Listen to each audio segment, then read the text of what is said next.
All right, welcome to the Sae Bae Cast number 23 with BFRocket. Hello, hello. BFRocket, I am absolutely excited for this one.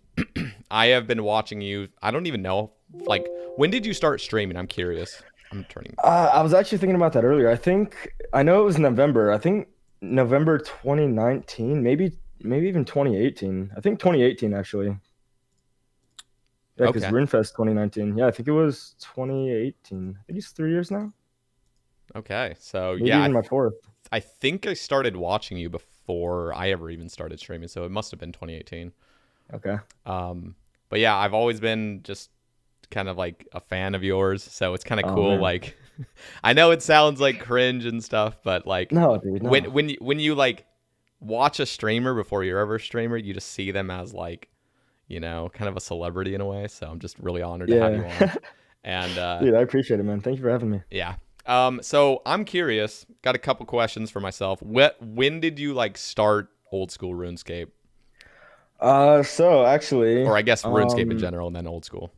well, RuneScape in general, let's see, I want to say late 2007, early 2008. It was like that winter break we had off. I want to say I was in elementary school, and my friend was like, "Yo, playing this game called RuneScape. You wanna come try it out?" It's like we would go to the public library, and everyone would be sitting there killing green dragons on like the rented computers or whatever. You get like your 2 hours, Yeah. and so I was like, "Dude, I want to try this out. Like, this looks fun." So just went from there. Awesome. And And then old then school, when did you start? yeah, old school was, I want to say it was shortly after release. I think it came out 2013, right? Yep.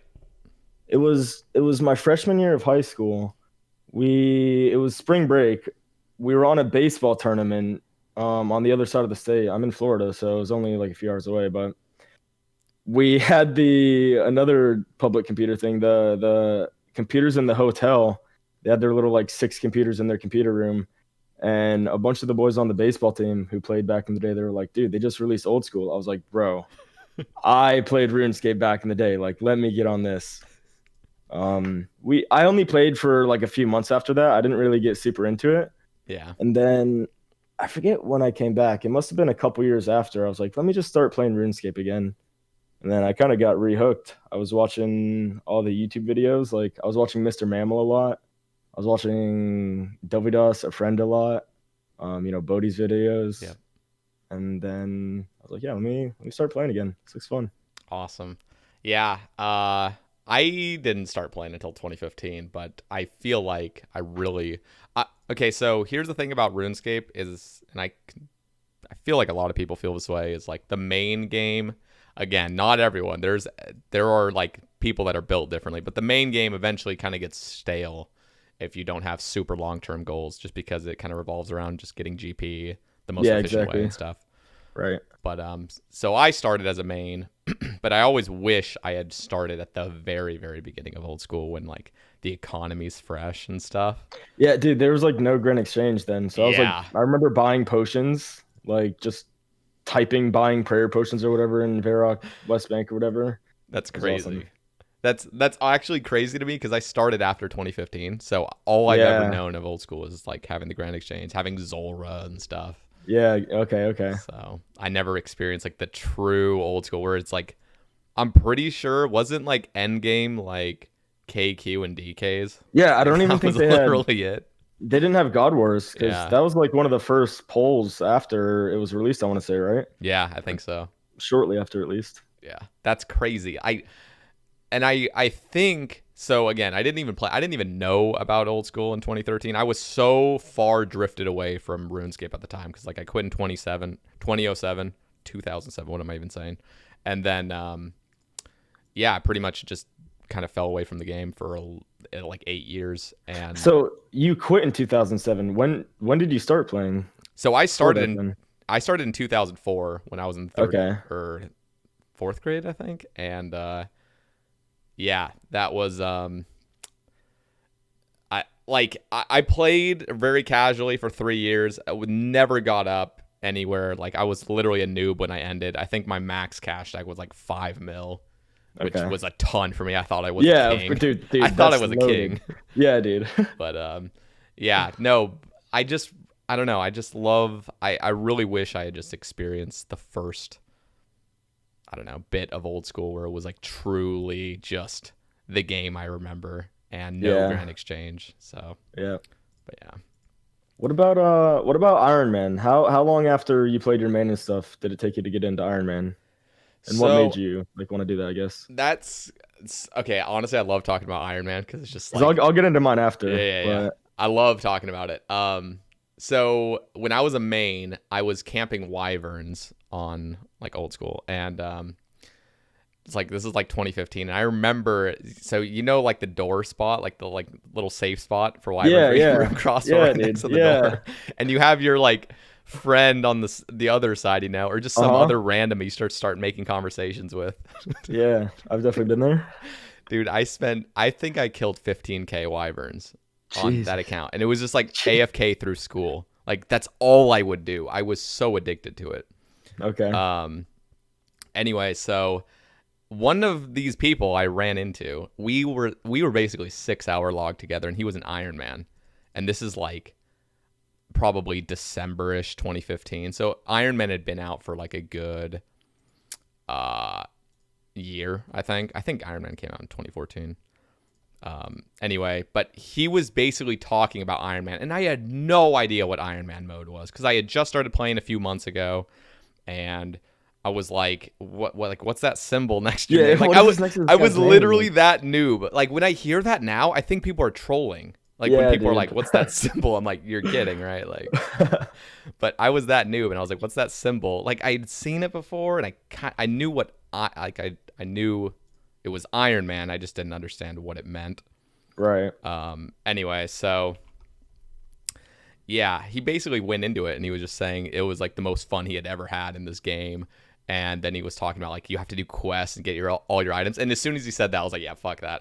There's no way I'm doing Iron Man if I have to like go manually get all the quest items and stuff. Yeah, yeah, yeah. So I was basically instantly turned off. But the way he explained just how much fun he had been having and how like all these resources are going to help him like level up his skills, it was so exciting. I was like, wow, like okay, I want to do that, but I'm already pretty far in this account. I wasn't. I was like 1,700 total. I was like, Yeah, dude, I I'm felt the so same way. far. Yep. Yeah. But anyway, so when hardcore came out, I started watching like you were saying Dovidas and other people, and I was watching Mr. Mammal as well. I that's how I got my first fire cape. I was using his Italy rock method and stuff. Okay, yep. But yeah, I started watching like these people getting hyped up for hardcore Iron Man, and I'm like, okay, brand new start. It is still Iron Man, and you have one life. And I was like, that is the coolest thing ever, and I am beyond like excited for this. Like this is like the coolest thing ever. And I thought like it's a chance for me to experience something new, like a brand new game mode that I never thought I'd be able to experience because I thought like all the game modes had already come out. Right. And you're just kind of starting when everybody else had a huge head start. But yeah, that's kind of how I began. I started as a hardcore, got banned, Okay. as many people know. You've heard in the cast.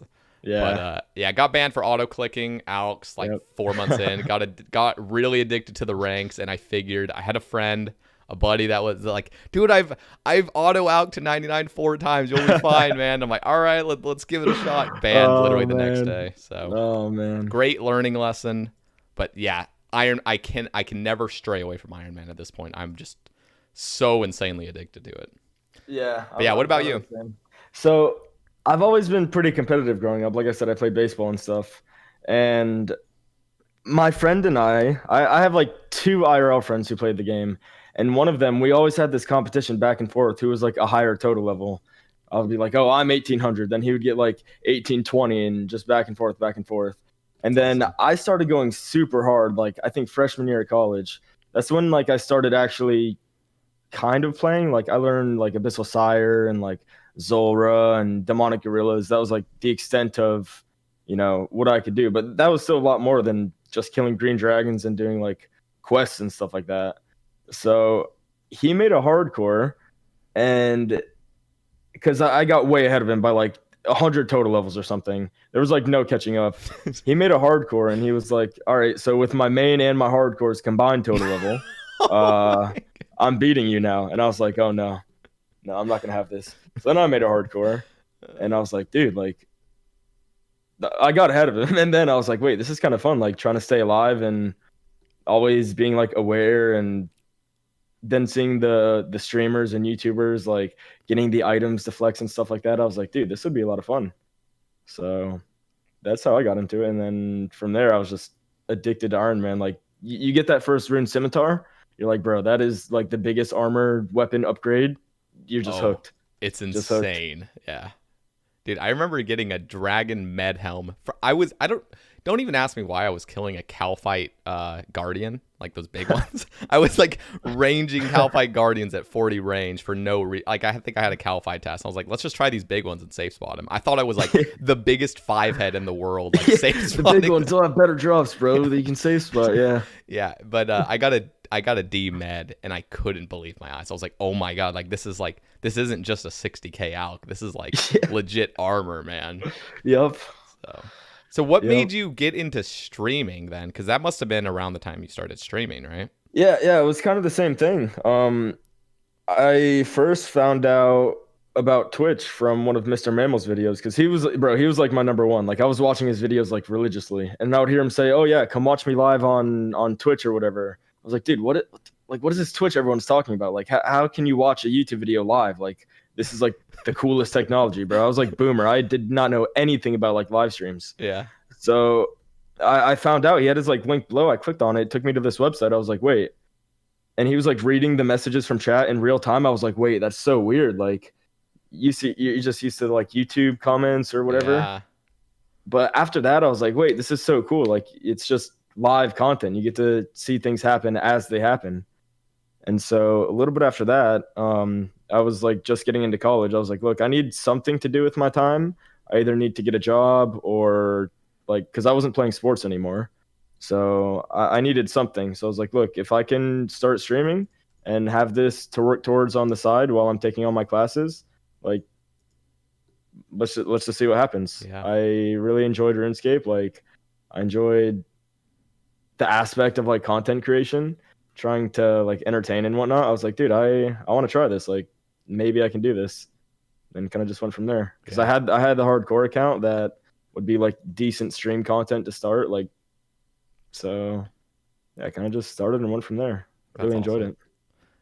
Yeah. It is kind of interesting how like it I don't know if you felt the same, but like before streaming, it almost feels like you weren't built to stream. At least that's Yeah, how I yeah, felt. dude, for sure. It's just kind of like, oh, I'm not a streamer. They're a streamer. I Exactly. couldn't stream, you know. Yep. But yeah, here we both are. It's Yeah, dude. We've yeah, both come a long way, man. yeah. And so I remember you going for an infernal cape, Oh yeah. and I just remember you like I feel like you were struggling. I can't remember the whole context, but I felt Oh, like I you were definitely struggling. was. Yeah, and then all of a sudden you're like speed running Inferno. I felt like right after you got the cape, and it was just really cool to see because around the time. Okay, so I need to kind of know the time frame. When did you get your first cape? God, first cape. That was 2019, right? I want to It say. must have been, yeah. It wasn't last year. It must have been 2019 because there's no way it was 2018. Okay, did you get yours before Fuse? I guess I'm going off of Fuse time frame because I think Fuse got his in like May of 2019. I I don't think I did because I think Maybe it was a little bit after. I'm pretty sure Fuse got his first Okay. because I was really close friends with Golden Axe and still am. That's the homie. Yeah. And I know Golden Axe and Fuse were pretty close. Yeah, I I remember. know Golden Axe got his. I can't remember. I'm gonna go find the tweets. I want to know now. Yeah. No, I was just curious because around the time you were going for Infernal Cape, I can't remember if it was before or after, but I was going for it. Fuse was going for it.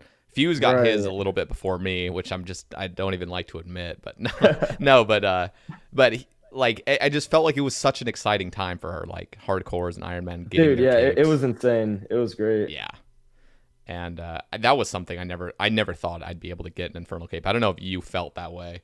100%, 100%. I was like, dude, there's no way. Like, Dude, were you okay? So I was in school when the Inferno was released, and I was in like finals and stuff. My semesters were a little like scuffed, but it was around June, ish, and then like late June I was in finals. But I just remember I remember watching Wooks, going to Bodhi, going to Zulu, going to V the The Victim. victim. Yep. Yep. Going to everybody and just being like Dude, this is stupid hard. Like this is like beyond anything I could ever comprehend. Like there's no way. Like this looks miserable to be in. And yeah, I'm never gonna I try was it. still a big noob at that Oh time. yeah, Like same. I was not even like I was just like that's something for those guys. Like that's just one of those challenges that you get 40K viewers on Twitch if you do this, and that's how it is. Like November 3rd, 2018 is when I got mine.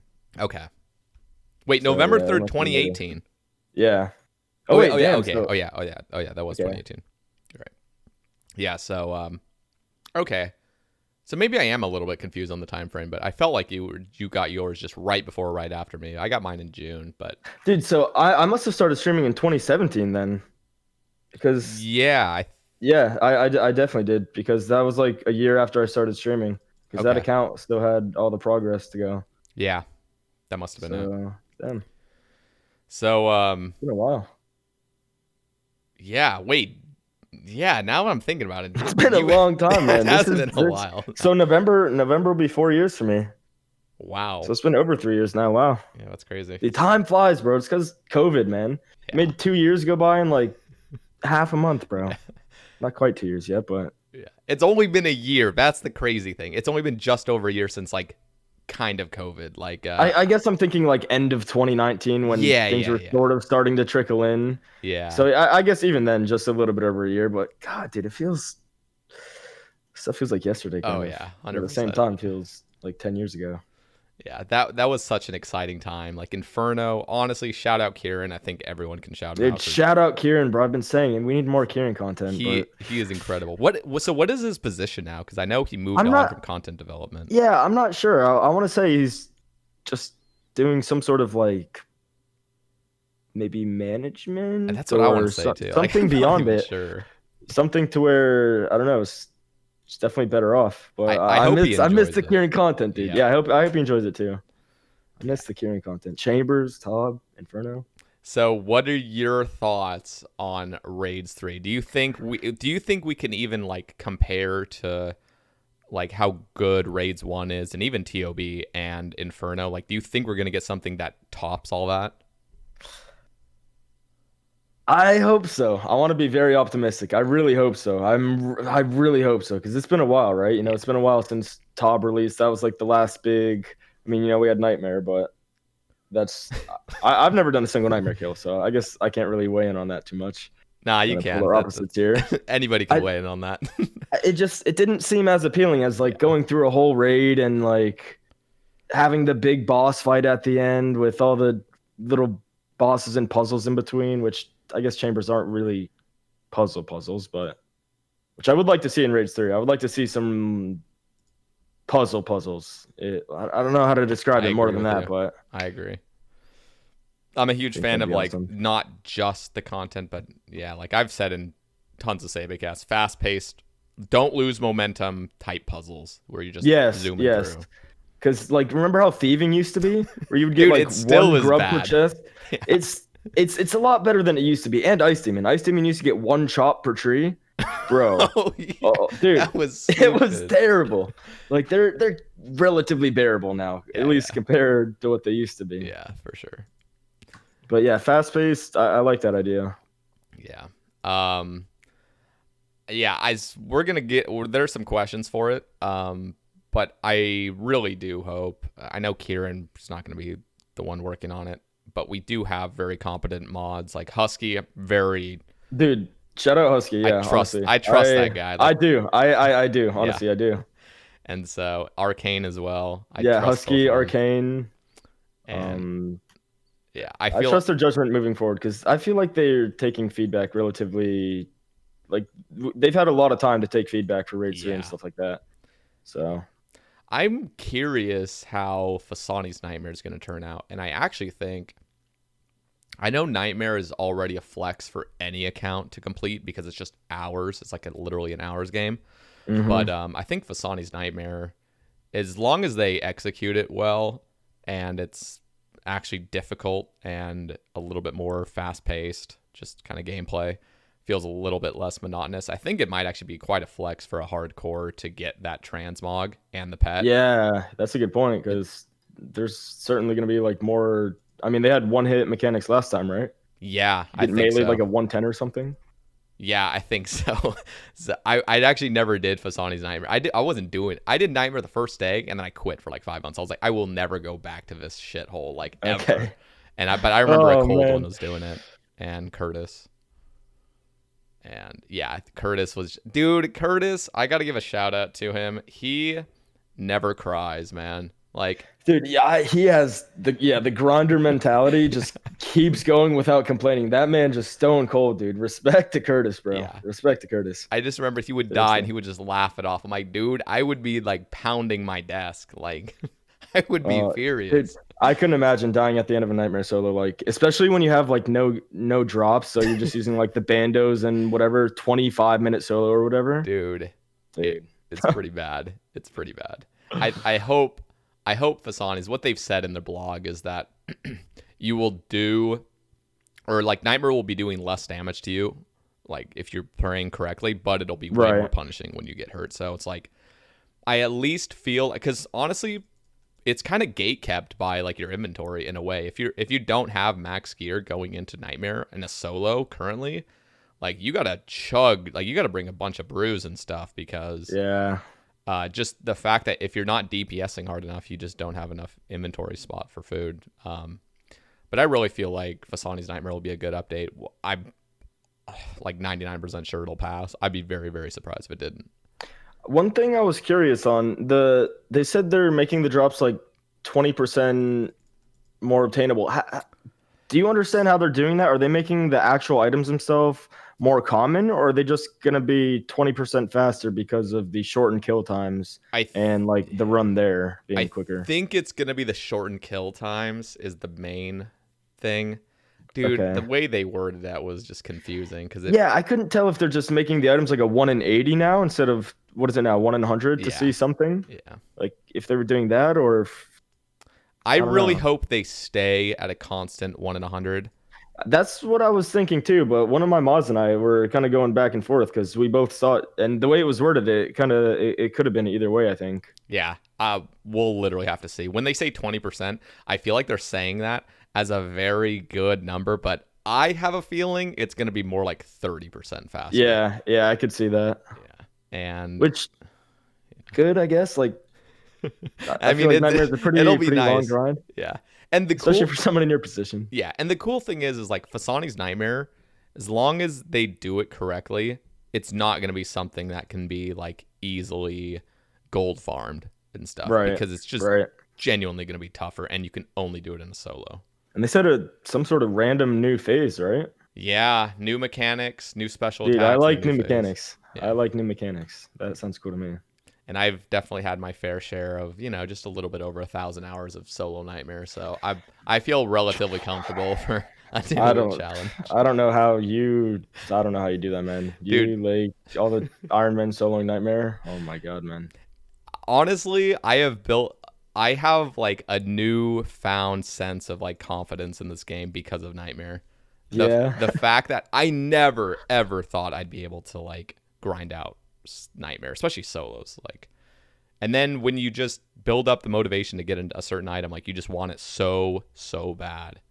I definitely understand like once you start going for something and then you're dry, you're like, okay, at least I get like this.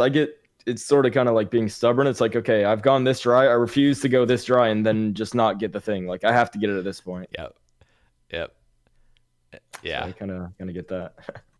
Yeah. But also you have the further goals, like all the clues and stuff like that you'll need the gear for and everything. So I'd imagine that adds into it. Yeah, there's no way I would have ever I would have never gone to Nightmare if it wasn't for Sarachnis being best in slot for elite clues. How many elite clues do you have to do? Like 50,000 or something? No. Okay, no. So I only have to do 10,000 elite clues, but that ends up being 500,000 Sarachnis. Okay, right. I was confused because, dude, I heard yesterday in your stream, I heard you say something like, yeah, bro, I'm going to be killing 500,000 Sarachnis, and that'll give me approximately 500 million red spider's eggs, or like 50 million or something. Yeah. You're like, I'm going to need 400,000 Snapdragon seeds. I was like, dude, what? Yeah, that that was kind of a joke, and there's no way I could ever like even use all Right, those. but But just those numbers, man. It's yeah, no, and like if nothing changes, like so in a perfect ideal world, let's say Fasani's Nightmare comes out in 2 months, I get the mace very next kill, I start the Saragnus grind, it'll literally take 5 straight years of killing it, and people are like, how the hell could you do that? And honestly, clues are my favorite content in this entire game, and so like doing like clues all day sounds amazing because you're right. constantly opening these caskets, and everybody loves casket openings, and so Yep. it's just like super addicting. So and it's not just, oh, I got to kill this boss for this long. It's like you're constantly leaving, going to do a clue, having fun with it, and so I'd imagine you were very happy when they made the clues stackable, so you can do like. Do you like stacking them up, or do you like opening as you get them? So yeah, the caskets are stackable. I guess yeah, I mean caskets. yeah. Just to like point out there, I'm against stackable clues, but yeah, I know you meant caskets. Okay. I actually hate stacking, but Maud Elena on Twitter said that in poll 76, which is the next poll, they're going to be polling changing the elite third age rate. Okay. Back to like they're reverting it. Well, they're polling to revert it, which is really dumb that they're polling it, but I understand that in my I'm trying to take a step back and see it as an unbiased point of view, and I'm just like, okay, I can respect that they're polling it, but I've definitely heard you're worrying that people are just gonna see. Let's make third age more common. No. Yeah. Like, it's literally the way things pass. If you wanted something to pass, anything could come into the game as long as you word it correctly. Like you can like word something in a completely different way and make something pass, and then word something in a different way and make it just absolutely not pass. So yeah, I agree. It depends, but yeah, yeah, those are my goals. I don't know. You're on your what hardcore is this? This is my third. I don't really have any super long term goals like that. I kind of just I feel like it's one of those things. Once you start playing hardcore, I guess until I run out of stuff to do on a hardcore, like I'll probably keep going, and when I can just create new goals. I wouldn't want to do like just the same grinds I've done the same way all over again. But for example, this account now, my third one, I'm doing things like a lot different. Like I got my dragon pickaxe this morning from doing the Venenatus rather than like KBD last time. Like I got an ACB this time as opposed to just rune crossbow last time. Just fun to go for the items I didn't get on the last one, I guess. Yeah. And each one is like my very first hardcore compared to now.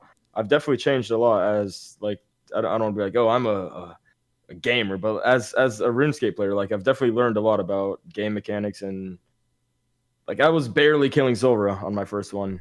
Yeah. So. No, and your account is a beast right now. I was looking at you have a Nibbler pet, Olm pet, dude, Venenatus pet. Like, what is going on? Like, yeah, I don't know about dude. I don't know about the pets. Those are I don't know what's going on there. But wait, how many? Wait, you have what, 5 or 6 pets? I want to say. I have the squirrel, the agility pet. Okay. I have the Nibbler. I have the Omelet, and then the Venenatus pet. So I have 4. Okay. I actually got another Venenatus pet yesterday. But oh my god! So 2 of those guys. Okay. Yeah, that's a pretty cool stacked account. Those are really like tough or long hour pets. So I really want to get the dust, man. Like I feel like the Omelet's the hard one to get out of the way. I really want to do CMs and get the dust for it. Yeah. No, 100%. That like you can basically. I was kind of memeing at one point, but I was like, dude, honestly, the dust is something you can just AFK. Like you can, it's like Castle Wars if you wanted it to be. Just sit in a CM with some people and just leech. I think eventually get a dust. Actually, you could do that. I didn't think about that. As long as you're making time, you could. Yeah, literally. I think I'm gonna get the Dragon Warhammer and then just do like basically recline like hour-long solos. Just prep a shit ton and have fun doing it. Eventually get the dust and get some purples along the way. That's like that'll be a good way of going. So, what, in your opinion, is better, TOB or Chambers? Chambers, 100%, bro. I'm not a top fan, bro. I don't like. It's good content. I don't mean it like that. I just don't personally. For some reason, like having the rooms all in the same order and having to get a team to do it. Yeah. I hate that, bro. I understand why they do it, and again, like You've I just also hate never having. really got to experience it without Yeah, like the I've only. stress, like of That's I'm gonna true. die That's at any true. point. I've always done either Tobs on the hardcore or practicing for the hardcore. Yeah, So I've never had a chance to really do it with like a scythe and just doing trios yeah, or four mans with the boys or whatever. I can see that. I, Yeah, I that's got just to be don't kind of. like having to find a team. Yeah, no, I hate that, especially when you're like streaming it, sitting at top Exactly. bank, and you're like, all right, let's try to get some viewers, and then or like let's try to get some people on my team, and then like viewers come in and they're like, hey, I want to be on your team, and you're like, Yeah. I want this person, but like you just asked, and now it's just awkward because it's just And like, especially on a hardcore, because like I want to go with oh yeah, people that I can definitely trust and that I've tobbed with before that I kind of, we know how each other play. oh that makes it a lot worse, I imagine. So, I mean, yeah, that just adds to it. But Chambers, you can just go there, scout a raid yourself, and go do a solo. I love it. Yeah. I love that place. I love the Ulm mechanics too. Ulm is so much fun. Okay, let's quickly go into the Twitter thread. I have the first question I saw was from Sekon. He asks, if you could change one thing about the hardcore Iron Man game mode, what would it be? I'd probably make everything dangerous. Like retrospectively though, I wouldn't do that now. But if I could change one thing about when the game mode was released, I would make everything dangerous death. Like pest control, barbarian assault, inferno, everything. Pest control, goddamn. Like it's harsh. Yeah. I don't know. Some things it's like, how would you really do that? Oh, But okay, so you're saying it could be done. Inferno I feel even. like, yeah, even Inferno. I would like for Inferno to be dangerous death Wow. because Yeah. you can definitely get Inferno to a point. I mean, unless you take a Zuck hit, like something like that. It's I guess that's the same as doing like Dragon Slayer 2 boss though, right? Yeah. But Yeah. you can definitely get to a point where, and this would only be if you could telly out. Because if you couldn't telly out, then Yeah. Yeah. but you can recognize if a spawn's bad enough to where you're gonna get hit hard enough, you would be able to telly out. So it'd be rough, but imagine the flex, dude. A Oh my hardcore with a cape, gosh. Yeah. dangerous death. That'd be awesome. Like you see, like I think a cold one's hardcore Iron Man solo TOB is like insane because you had one shot. Like, well, I mean, Yeah, you had multiple shots if you tellied out, but like if you mess up one time, like yeah, it's over. yeah. Restart account, get full guthans, get all that stuff again. Like, Yep, yeah. yep. Okay, so I think that's best hardcore achievement to date. yeah, Cold Runners. best I hardcore mean, achievement. probably most people probably agree, but Yeah, I would agree. Okay, so I'm kind of curious. It just came into my mind. So they're polling. Actually, I don't know. I think it already passed. I think where you can have like a crystal. Somebody like one of your teammates in TOB can have a crystal to tell another person out. yes, That yes, passed, correct? yes. I think it did. Okay. What are your thoughts on that? I like that a lot, dude. Because with the top mechanics, if you DC, even if a boss is not attacking you, like if you log out inside of a room, if you 6 hour log, it's death. Yeah. I don't like that at all, dude. It just makes me feel when I go in there, you're just trapped. Like you can't do anything. So the fact that if you DC and someone can at least get you out, like I kind of like that. Yeah. No, I completely agree. I think it's a great update. And there's people like, dude, I don't understand. I actually don't understand. I don't think I've listened to somebody that's against it and their argument against it.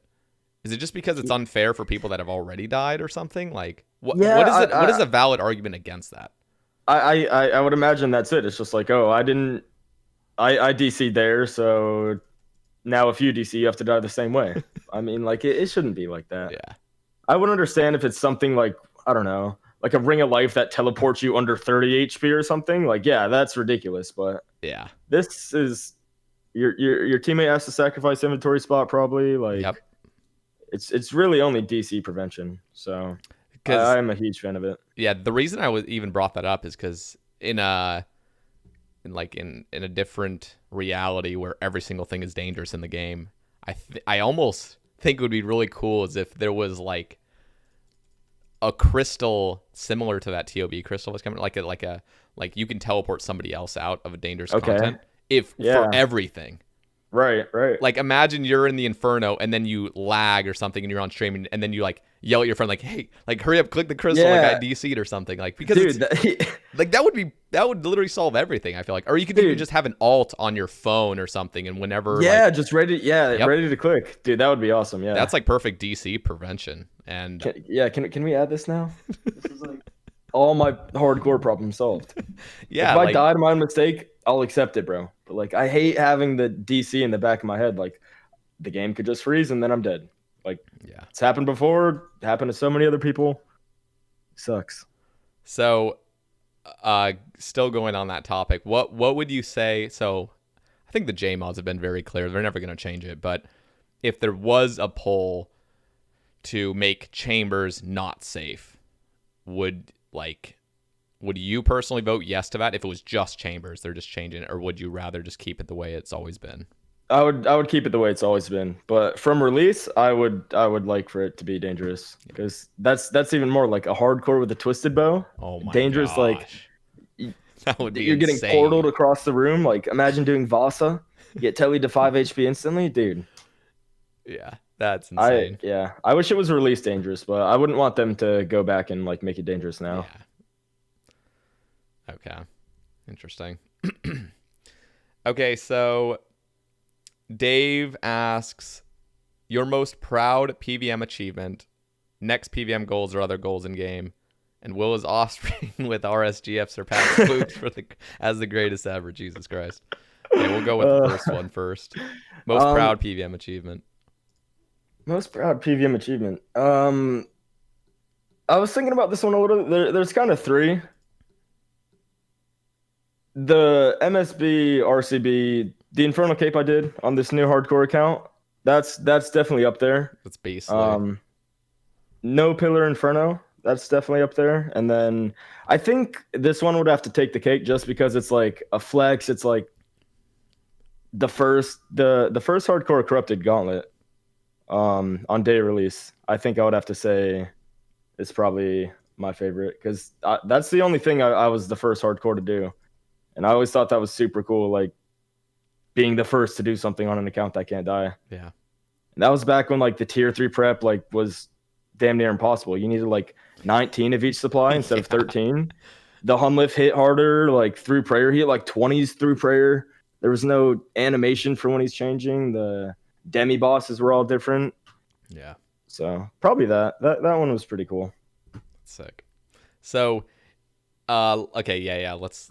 I'm gonna continue on. Yeah, before, sorry, more. No. Before I'm like trying to cut in because I want to like pick your brain, but of course, dude, of course, always. So I'll just go quickly, but no, this is a long question. Let's continue with it. No, dude, if you want to get into it, I'm happy to get Okay. into anything. In an ideal situation, let's just say, you have like you're going to be playing this game for the next foreseeable future. And what is like the list of things, like what is the list of content you would do in order if you just never died and you could just keep progressing your hardcore? Like in a perfect world, like what would actually be your goals? Because he's saying your next PVM goals or other goals in game, but like right in an ideal situation where you just keep progressing, never die, what is the stages of content that you go through and would you plan on completing it? So I guess right now, it's again the stuff I didn't do last time, but at the same time I love chambers, so I'm like also doing chambers again. Right now it's kind of just get the few items I need for like decent solo CM. I want to get the Magic Fang and Dragon Warhammer, and then I think I'll be able to do solo CMs and just raids in general. Kind of work towards the T-bow, and I would like to do bandos on the side to get a bandos hill so I can kill Corp because I never killed Corp on hardcore. So I'd like to get a shield from there, and then Tob it's hard to say. There's so many things I want to do. Yeah. That I haven't really planned them out like in the future like that. It's kind of just like step by step. Like right now, it's get those two items: Hammer, Magic Fang, and then I'd like for there to be new content. I guess that would be a big goal if Rage 3 comes. Being one of the first hardcores to do Rage 3. Get a Rage 3 item or something. Yeah. Other than that, though, like a lot of the stuff, I did a lot of stuff on the last hardcore with like God Wars, and I never did Nightmare. Do you have any desire to do Nightmare? Let's just okay. Let's say this. Let's say you have fully completed CM chambers, all items, pet kits, everything, dust. Uh-huh. You have fully completed TOB. Raids 3 has not come out. It's been delayed. Like, do you go? And okay, and let's even add on to it. Now you have all 3 spirit shields somehow. Okay. Like, do you go to Nightmare at that point, or are you Yeah, just like, yeah, I think so. I think so. like just Because assuming all of his stuff is done? Like, I would also like to max at some point. I've never maxed on this game. I didn't think about that. I think maxing would be really cool, but I don't know if I would max on a non-hardcore, which sounds weird. But skilling, for some reason, skilling to me is very enjoyable on a hardcore, but on a regular Iron Man, I don't enjoy it at all. It makes no sense, dude. yeah, No no, sense. But I don't. It's not even high scores. Like I don't know. I don't know what it is. yeah, no. I think I felt the same way when I played a hardcore. When I first died on this current account, so this was a hardcore as well. But when I first died, I was just fried for like 3 weeks probably. I was barely playing. I was just like, do I just remake again? And I wasn't a content creator at this point. I was just doing my own thing. This is like 2017, and yeah, but like you kind of go through a burn phase. But if you can push through it, and of course everyone's different. Like I know there's a bunch of dedicated hardcores. You're one of them. I see like Mutts is one of them. Even Bodhi is one of them. Like Foe, like there's a bunch of content creators that are just dedicated to hardcore only. Like they are just set on it, and so Yeah. I had to push myself. Like naturally, I just wanted to kind of remake, but I just was like, okay, let me just try to enjoy this Iron Man first time being a gray helm. Let me just accept it for what it is, and eventually I just accepted it. Now I love it more than hardcore, of course. But So when I died on my first hardcore, that's the one. I don't know if you remember the one that died to Zulrah because of the daylight savings thing. yep, that was when I first started watching you, by the way. Like right then. Okay.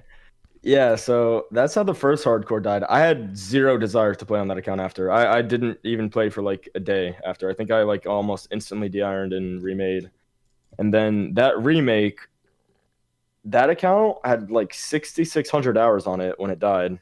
Damn. Ton of PVM.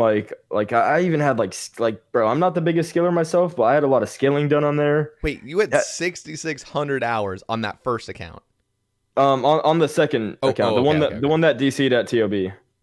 The first one had like 2K hours or something, dude. I've played this game a lot. Fuck.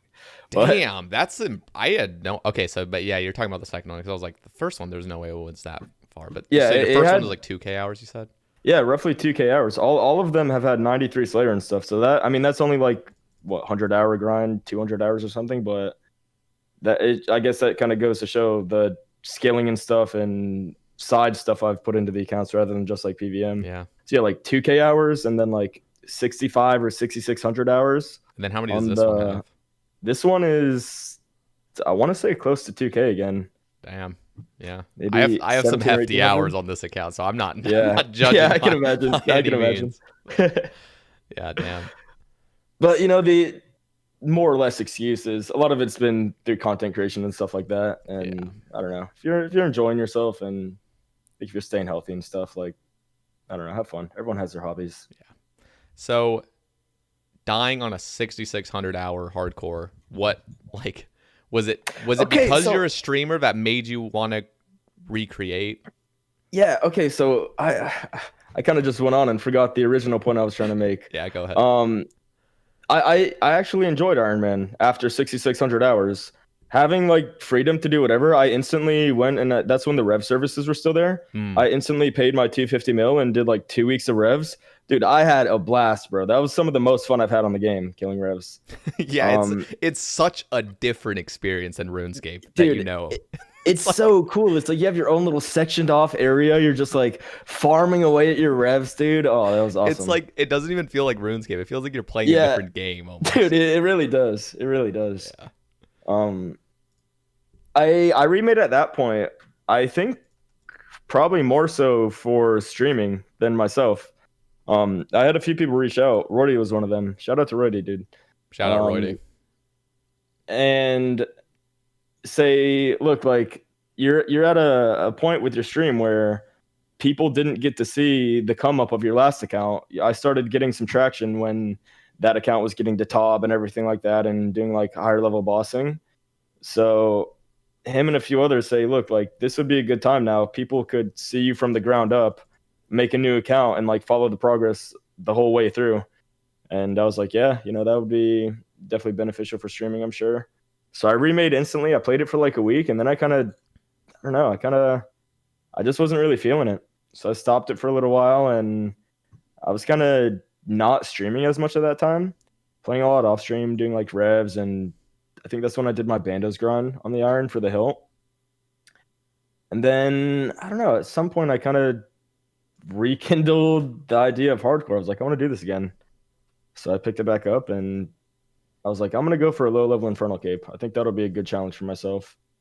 And it's not a super long term goal where I have to grind like thousands of hours of items, but it was a hard enough goal to where it would take me a long time, but it, like not locked again behind like 1,000 Slayer levels or all these boss kills or this or that.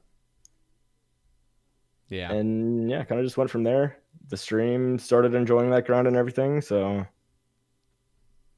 yeah, it's, I guess more so I wanted to do what I enjoyed, because I'm sure people have told you this, this, other people know this. When you're streaming something you don't enjoy, like people can tell, like people definitely know. So I kind of just got that feeling after that was kind of that week where I was just playing the new hardcore, like not enjoying it, like people could tell. Yeah. So I don't know, kind of just wanted to do something that I would really like doing, and that was partially taking time off streaming and then coming back like fresh, enjoying a new hardcore actually, instead of like forcing myself to do it. So anyways. Okay. Dave's final question is, will your offspring with RSGF surpass Wooks as the greatest ever? Dude, I need someone to train my agility and give me marks of grace anyways. So he's staying away. He is staying away from Inferno. He is going to be a dedicated skiller for you. Yeah. There's the question. I need my staminas so I can go do raids. I gotta be honest. I'm super happy for both of you, and I think it's great that you guys got together, and you guys are both incredible gamers. Like RSGF, is she the first?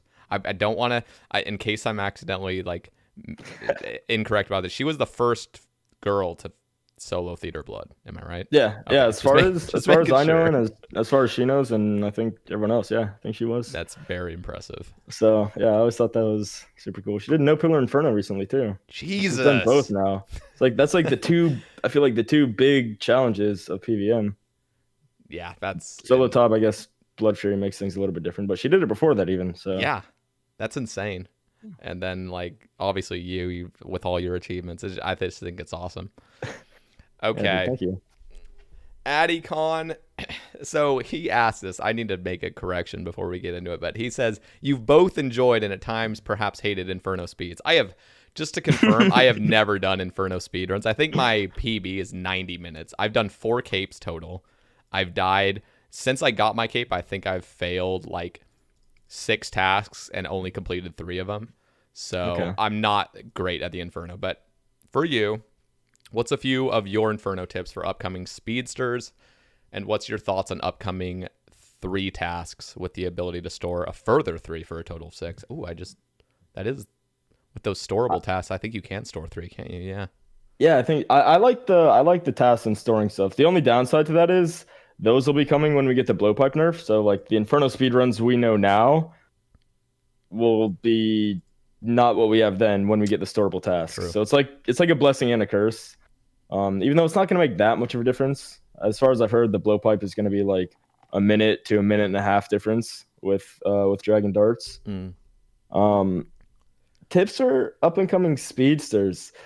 I don't know. You kind of just got to like try to learn.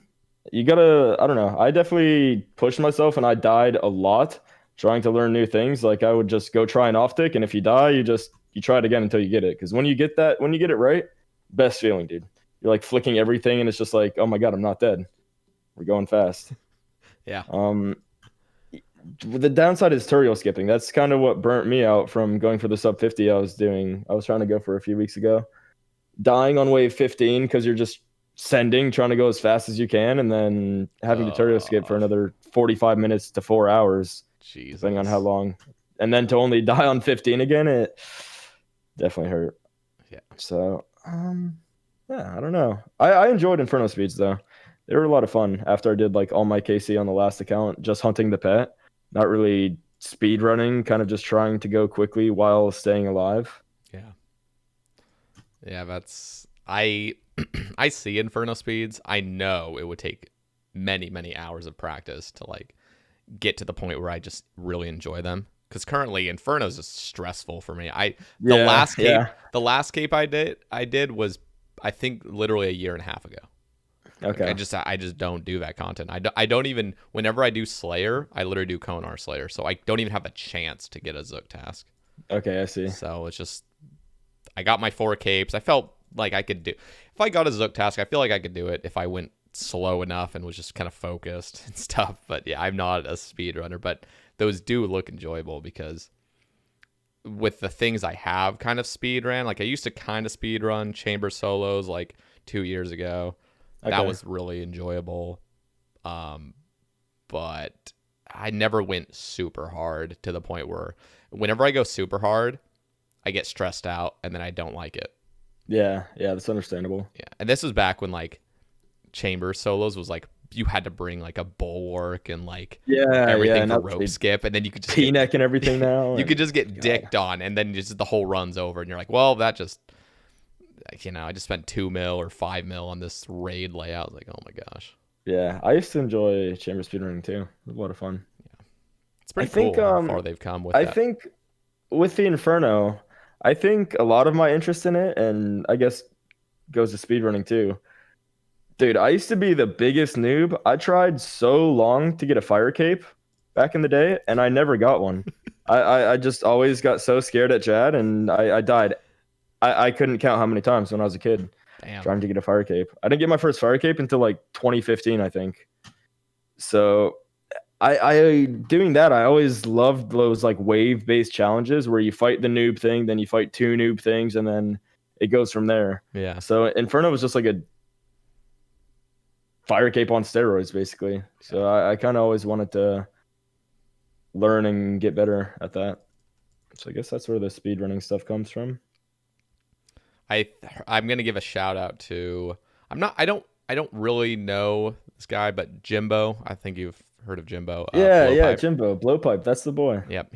I don't know him that well. I know of him, but he's gonna be starting his own podcast about getting guests on for speed running and stuff. I did see that actually. Yeah, So I'm I'm looking really forward to that excited. too. In fact, I am just going to shout out if anybody in the next coming week starts their own podcast, I'm going to shout you out because I love listening to podcasts and I love doing podcasts. I think a little bit more, just being the person talking to the guest. I think is just so much fun. But I really have been craving some podcast content, so I'm really excited. So I would just give him a little shout out.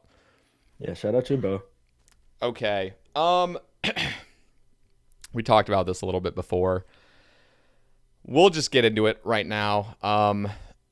So Raikou asks, in fact, we can go into this whole topic. So about 2 years ago, Okay, there was accusations about real world trade and stuff like that, and you can just kind of go into this. I would rather you tell it because you're on the cast, and but yeah, there was a couple topics on that. A lot of them were kind of like meme trolling and stuff, but I want to hear it from your point of view and just the whole situation in general. So this question asks, when all that stuff happened, were you afraid to get canceled by the OSRS community, or you couldn't stream anymore? General thoughts. So like all I can tell the people is I didn't real world trade my twisted bows. They're gonna believe what they want. There's been enough evidence that's come out, like the screenshot that the hacker took. I know a lot of people know the hacker. It's the same guy who got Coxie and stuff like that when his main account got compromised. I was definitely worried, and I think that's a big reason why I reacted the way I did, and even still do. Like, I didn't want to be known as a liar, someone who's like gonna do something that's, I guess, frowned on by a large part of the community. A lot of other people would be like, dude, who cares? Yeah. But it's just one of those things that's kind of looked down upon, you know? Yep. And that was also a time where I was getting a lot of support from like Bodhi and bigger streamers like Foe and sick nerd. I was starting to make some connections and stuff, and I don't know, not that they would care much, but still, like I didn't want those people that I looked up to be like, oh, this guy's just gonna like sell his shit and again do something that's looked down upon. So a lot of it was just people calling me a liar, being like, oh no, I know you did that, because if they were in my situation, that's what they would have done. And I think that's why a lot of people were so certain um, about what I did. Yeah. So I was worried that people would cancel me and stop watching me and this and that. Um, but I just kept streaming. I was like, look, all I can do is keep streaming, and if people want to come find, and I know I got a lot of viewers and a lot of new people who came and found out about my stream and were like, damn, this is not the guy I thought he would have been, and that stuck around and are still here today. So, What was the overall just feelings, I guess, because I have not experienced. So short little story. I quote unquote scammed a TiVo 2 years ago when okay. and it was like a mini attempt at canceling me. And again, this is back when I had like 20 viewers maybe, like on average, and so it wasn't that big of a deal, and we've moved past it. And if you guys are actually curious, maybe I'll make a ramble on it one day and just talk about it. But I felt so shitty to have somebody make a Reddit post, very one-sided, about how much of a jerk you are or something, or just something like that. Like, this guy's not who we think he is. Exactly. And very one-sided, and then everybody piles on. Dude, with exactly. with no further context, and they've now decided what they believe, and there is no going back. And it was just a really shitty situation in the moment, and I felt like, and then there were people coming into my stream saying, "Hey, fuck face, like why'd you scam this guy's TiVo?" And it's just like, dude, I don't even want to. I don't even want to go into it because it's just not worth it, because you're just looking to like cause drama. Yep. But what was your, I guess, feelings on that? Because it's happened to people, like streamers. Dude, it's the same thing. It's like, I know what I did, and to have people telling me I did something different, like, they're so sure of it. It just feels shitty. Like, you want to prove yourself somehow, but you just look I don't want to say it makes you look stupid, but when you're just sitting there basically like pleading or trying to say everything you can to give whatever evidence, it's a shitty feeling when people are continuously calling you a liar, especially on top of that, when my paranoid ass was trying to figure out how I got hacked, going through all of my computer stuff, and I'm not very knowledgeable when it comes to like, or at least I wasn't when it came to like internet security and two-factor authentication. I thought all that shit. I was like, bro, I have my password set. I'm fine. I have two-factor authentication on like the RuneScape account. I'm good. Yeah. So on top of trying to clean my PC and figure this and that out, like, bro, it was a very stressful time. I was like using the same password for all my shit back then. So yeah, that's got to be stressful. Yeah. Dude, I was like trying to change all my bank information and this and that. And dude, big shout out to Exact, because he helped me a lot. And there was a lot of other people too, but he was like helping me out every day, like getting this scan and helping me find this file and getting this protected. And so big thanks to him. And again, everyone else who helped me get all my stuff secured. Awesome. But yeah, it was just a very, very, very stressful time. It was not very much fun. And to make it fucking worse, it was on April Fool's. It was on April 1st that this shit happened. Oh, God. So that just made things that much worse, dude. That's yeah, awful. It was really awful. It was a rough time. Yeah. Yeah. We moved past it. We're here now. Yeah. And the community in general is going to think what they want about anything. And you cannot. There's absolutely no way to please everybody.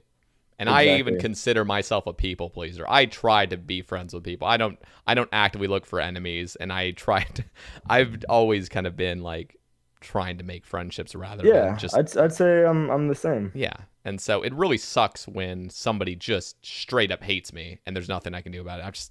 But I've gotten to that point now where it's just like, well, this is just the world we live in, where you cannot please everybody, no matter what you do. Like once you realize some people are gonna stay, some people are gonna like your stream, some people are gonna go. Like, you can't please everyone. Kind of accept that, live with it. It's been a lot nicer. Like I just, if people come in talking shit, I've been a lot more likely to just be like, you're leaving. I don't need you in my stream. You're banned. Yep. like goodbye. It's simple as that. But this is one of the topics I heard you talk about in one of the previous casts. Like early on, when you only have like 3-4 viewers, it's like, damn, I don't want to ban this guy because he's like Yeah. one of the people I need to help Yeah. me get to that 75 viewership mark or whatever. Yeah. I was talking to Uncle about it, and it's really uncomfortable when they just barely make you feel uncomfortable. Yeah. Where it's like there's nothing they've actually done wrong, but you're just not in your element when they're around. Yep. And you just have to clear them. But it's just awful when you're a low viewer. Yep. Yeah. Well, I think we both have, at least, I mean, I'll speak for myself, but I have a lot of empathy toward streamers and other people that are like have exposure and then get. The word cancel is just, it's almost like it's like cringy for me to say. No, but it's like, dude, bro, I definitely understand. I definitely understand. But I have empathy for people that, make a mistake, or get accused of something, and everybody forgets of like they forget about like sympathy for a person. They just fucking hate them, and it's just awful to see. And I have empathy toward it, so just Yep. I'm the same. Yeah, I feel like people should be given second chances. Like mistakes happen and shit. Like obviously some shit is worse than others. Like some people don't deserve second chances depending on things. But a lot of times, I agree. People deserve second chances, and empathy. Yeah, I don't know. I definitely feel for people. Like I put myself in their shoes when they're going through something, and like I know Intoxicated Jamal went through something recently with his account getting hacked, and he went through the same shit I did. I was just like, damn, seeing someone else go through that exact same stuff, everyone call you a liar and say you did this and that. Yeah, it's a shitty feeling. Okay. People should look from different sides. Yeah, it's very tough because when you see a post on Reddit, like for example, just bring up the Swampletics drama that happened however long ago. It's like it's just like nobody. I feel like when I see a thread, nobody can actually use like an unbiased, like take a step back and see this from like an educated point of view. It's just almost just like I hate Swampletics more now, or like I'm defending him because I've always loved him. It's just like there's no like exactly. It's just like hatred or love. It's just like, dude, like we could, I don't know, we can just see this from like just take a step back. Yeah, unbiased opinions, please. Yeah. But yeah, it's happened a bunch of times, but I definitely feel empathy for the creators themselves that go through it. And anyway, moving on.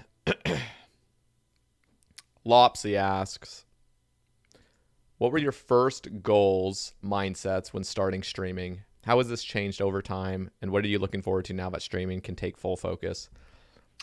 And then he also says, what was first stream you watched? You thought, bro, this is sick, bro. I'm going to stream, bro.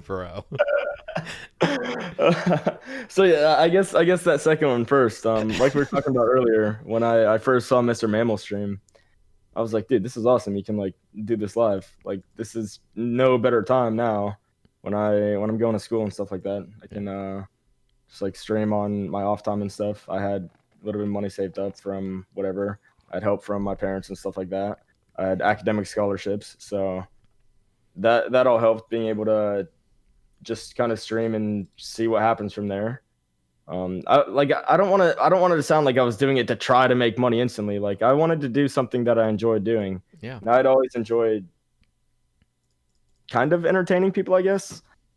So I just wanted to see where I could go, what I could do. Yeah, so I guess that ties into the mindset as well. Goals.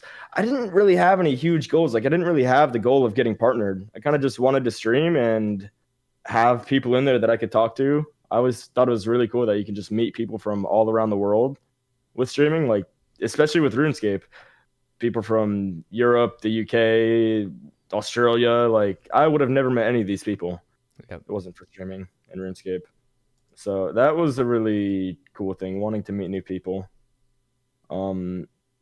Looking forward to now that streaming can take full focus. I would like to eventually get to the point where I could branch out and like play other games, and maybe not only focus on playing RuneScape. I feel like be a fun mix up, like once a week or once every other week. I feel like variety streaming would be really fun at some point, but I think I'm still a pretty far away from that. Yeah. But it's good goal to have, I think. Work towards. Yeah. What do you see now? So you started streaming 3.5 years ago at this point. Is there something, I guess, that you've seen early on that you kind of wish you had known? Like something you wish you had known like 3.5 years ago when you started streaming that you see now and you're kind of like, I don't know. I guess the question is kind of directed toward like people that wanted to get into content creation. Is there something you Yeah, would like advise advice that I could give them? myself, I guess. Yeah. So I, I forgot this actually, but Mr. No Sleep was also another one of the ones that I was watching when I first started watching Twitch. And I just asked him like one day in his chat, like, what advice would you give to someone who wants to start streaming? And he just said consistency and networking. And those are kind of the two things I still tell people. Consistency is huge. You want people to like stick around and watch you. You gotta maybe try to do things at the same time or have the same content, or because when you first start those first few streams, like someone might pop in, but you need those people to stick around. So you want to give them something that they can like look forward to coming back to and stuff like that, you know? Yep. And then repeat that. And then networking. Networking is huge. Just making your way around, meeting other streamers, like talking in other chats. And again, not for the goal of like I'm just networking. I'm trying to get my name out there. But it's really cool to meet new people. You host each other and you meet people from those hosts and meet new streamers from there and join discords and this and that. Yeah.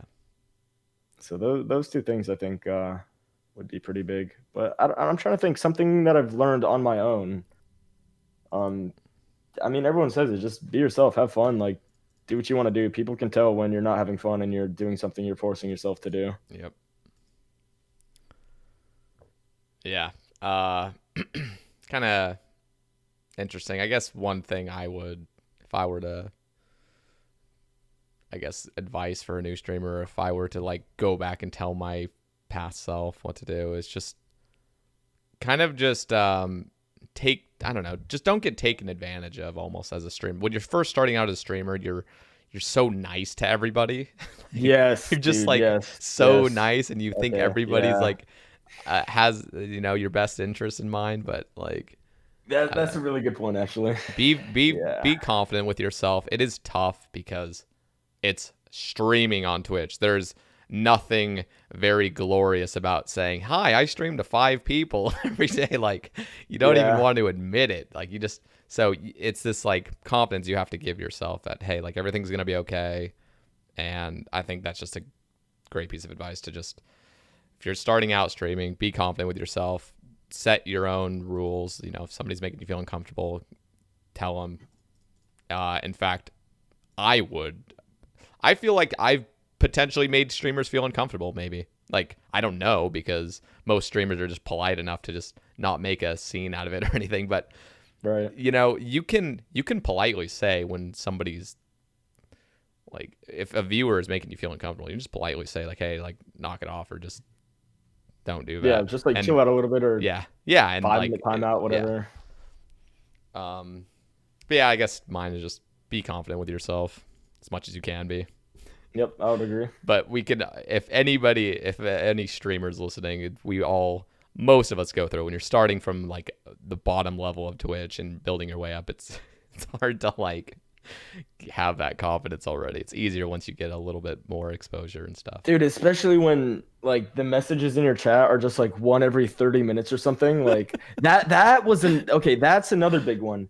I used to talk to myself so much when I would stream, bro, because there would be like one message in my chat every 30 minutes, 40 minutes or whatever. Yep. So I was like, dude, if I'm joining a stream, I don't want to just join a stream and then see someone sit there in silence for 40 minutes. Yep. So I would just like make up shit to talk to myself about, like either through the game, just like commentating on what I'm doing. Like, I don't know. I Yeah. probably just babbled nonsense to myself so many times, but I felt like that would be better for someone to come in my stream and see someone actively talking. That would make them more likely to like say something rather than someone who's just sitting there for 40 minutes in silence and then Yeah. you're the person that's breaking the silence in case they want to like go back to lurking again, you know? Yeah. I I vividly remember like my first 3 weeks of streaming. There was a there was like a day, probably like 2 weeks in ish, and I was streaming for 8 hours. I was like, I'm gonna put in a full 5 days a week, 8 hours of streaming, try to build up some exposure, and I was averaging like 2 viewers. And I just remember like I'd always have the stats open. Like I'd always know how many viewers I have at all Yeah. times. In fact, Yep. I still do. I always have my stream managed. People say never look at viewer count. You know what? I'll be completely honest with you. There has been probably 3 streams in my life where I just haven't looked, and that was just to experiment with, do I want to look at my viewer count or not? But like I don't know. I just have always if any streamers are listening, you can either agree or disagree. But I've always had all my stats open on a different browser, just on the side, whether it is open I'll at all check. times. I'll check. I don't usually. I guess that's the same thing you're saying, whether it's open or not. Yeah. I'll usually check like once or twice a stream, which it has blessings and curse, like good and bad. Yep. Like I definitely have planned like the next content I'm doing around like how many viewers I'll have. Like I've definitely done that before, which I don't know, is that a good thing or a bad thing? Like Every streamer's done it. yeah. I guess I don't know. I guess that's why people say like maybe don't do that, so you can just do your natural thing. It's But at the tough. same time, It's tough though, like- because when you're not looking, then you're thinking about, I just want to look. Like I need. Yeah, to yeah, look. dude. It's just Yeah, like, yeah, I get There's that. no winning. You're just you either And have it open. it's or also just like, about it. if you know you have a lot of viewers and you want to make an impression, like you want to get people to stay around, like sometimes that's what you have to do. You have to try something exciting, try something that's gonna get new people to stick around. Yeah. So I guess good and bads. I just remember like 2 weeks in, just going from 2 viewers, 1 viewer, zero viewers. Yep. I'm dude. sitting there for an hour, 0 viewers, and you're just sitting there like, all right, do I just end stream now? Because there is no way a person's coming into a 0 viewer stream right now. Yep. Pain, man. Painful. Dude, I remember it was like that same thing. I was averaging like 2, maybe 3 viewers, 1 down to whatever. Yep. The first time I got to 7 viewers, bro, I was like, oh my God, like my stream is popping. It's happening. 7 viewers, bro. And that's because I was in this hardcore CC, and that was back at a time when like not many hardcores were like streaming Zulrah. Yeah. And I like put in there, I was like, yo, if anyone wants to like come watch or whatever, I'm live on Twitch with Zulrah. And I got 7 people to go in there. And that was when I had the diary, of course, for the daily life. Yeah. The first kill of the day, I died, bro. Oh no. I used my diary the first kill of the day. I was like, dude, you just saw the viewers. like that's it. Everyone's leaving, just like down to 2-3 viewers again. I was like, bro, like I blew it. Like that was my shot with streaming. Like I might as well pack it up. Like it's done. There's my streaming career. Oh God. But then I kept going. I just did the Slayer stream. It ended up being a lot better than I thought, actually. I remember it being like pretty active. I was just like killing Necros in the Slayer tower, and there was actually people there talking. Yeah. For a majority of the time, so it ended up being a lot better. But I remember that being like, dude, I blew it. Like that's it. I had my chance. Yeah. Oh God. Yeah. Good times. It's a lot of streamers go through it. It's like it's humbling. It's very For humbling. sure. Okay. Kind of scanning over questions that I want to cover that are a little bit more related to what we've already been talking about. But Troll Rage asks, do you ever feel trapped with the label of RuneScape streamer? How do you think the longevity of the game will affect your career? And do you think you'll be able to escape the mold to do bigger things with streaming? I wouldn't say I do feel trapped as RuneScape streamer. That's definitely something I've thought about when trying to like build a brand, if you will. That's kind of why I think I could have had the Twitch name like Rocket RS, but I didn't really want to be strictly associated with like BFRocket RuneScape or BFRocket OSRS or whatever. I wanted to have like my own thing that if I wanted to eventually stream a different game or do something else, it wouldn't be like, oh, who's this other game streamer guy who's just coming over here now. Yeah. Longevity of the game, it's hard to say. Like it depends how long the game has left. I mean, I feel like the game could have 3 years or it could have 20 years. I don't know. I think it's definitely helped grow my stream to the point it is now. I don't think I'm at a point yet where if RuneScape died, I'd be fine and I could just, you know, take what I had and go play other games and be again completely like stable or anything. But yeah, I hope to just grind and go hard and see, I guess, what sort of growth I can make over the next year or two. And then eventually, like I said, maybe start branching out, getting into other stuff. Yeah. I don't know. It seems like it would be an awesome life to live. Like one of those streamers who play variety games. They can just hop on. The chat's like, all right, you're going to play this today. Do that for however many hours. And even, I don't even have to be making hundreds of $1,000s or anything like that. Just enough to get me Enjoyable by, life, like yeah. enjoyable life. Dude, that would be awesome. At least early on, I think. I just Um, I think like when you say, you know, like what if OSRS died and what, like we have there's such a big OSRS community that it's like yeah. we would all move on to like some sort of version, like some sort of different version of RuneScape potentially, or Yeah. like we'd all kind of move on to a different thing. I don't know. It doesn't feel like, oh, that's the end, shutting down the servers. All right, everyone just Yeah, goes I their don't own think it'll way. be. Yeah, I don't think it'll quite go like that. Yeah. So we'll see. How long do you think the game has if you had to put a number on it? If I had to put a Like, number on old school RuneScape uh-huh. being like the same game we have and just going forward and continuing like popularity, because there's a difference between like the game's dead, like the Yeah. servers are shut down, and the game is like RS3 2 years ago, like where it's just like, okay, Right. this game's dead. Right, right. Now it's fucking thriving, god damn it. Now but I think legitimately it's so weird, but I can seriously see another 20 years. Okay. And what's really strange about it is I just can imagine it being a boomer game. Like it already is a boomer game, but what 12-year-old is going, "Oh yeah, I'm playing old school RuneScape." Like, Yeah. dude, my YouTube audience doesn't go below 18 years old. Like Right. there is nobody. It is zero people 18 or younger. In fact, there's like I think it's only like 10% that are 18 through 24. And then Wow. the vast majority, like 85, like 90%, I think, are in between 25 and like 40. And it's just like, dude, this game is going to turn into like a legitimate boomer game. Legit gonna be like 50, 60 years old, like killing Vorkath and doing the Dude, Inferno and shit. like when does it end?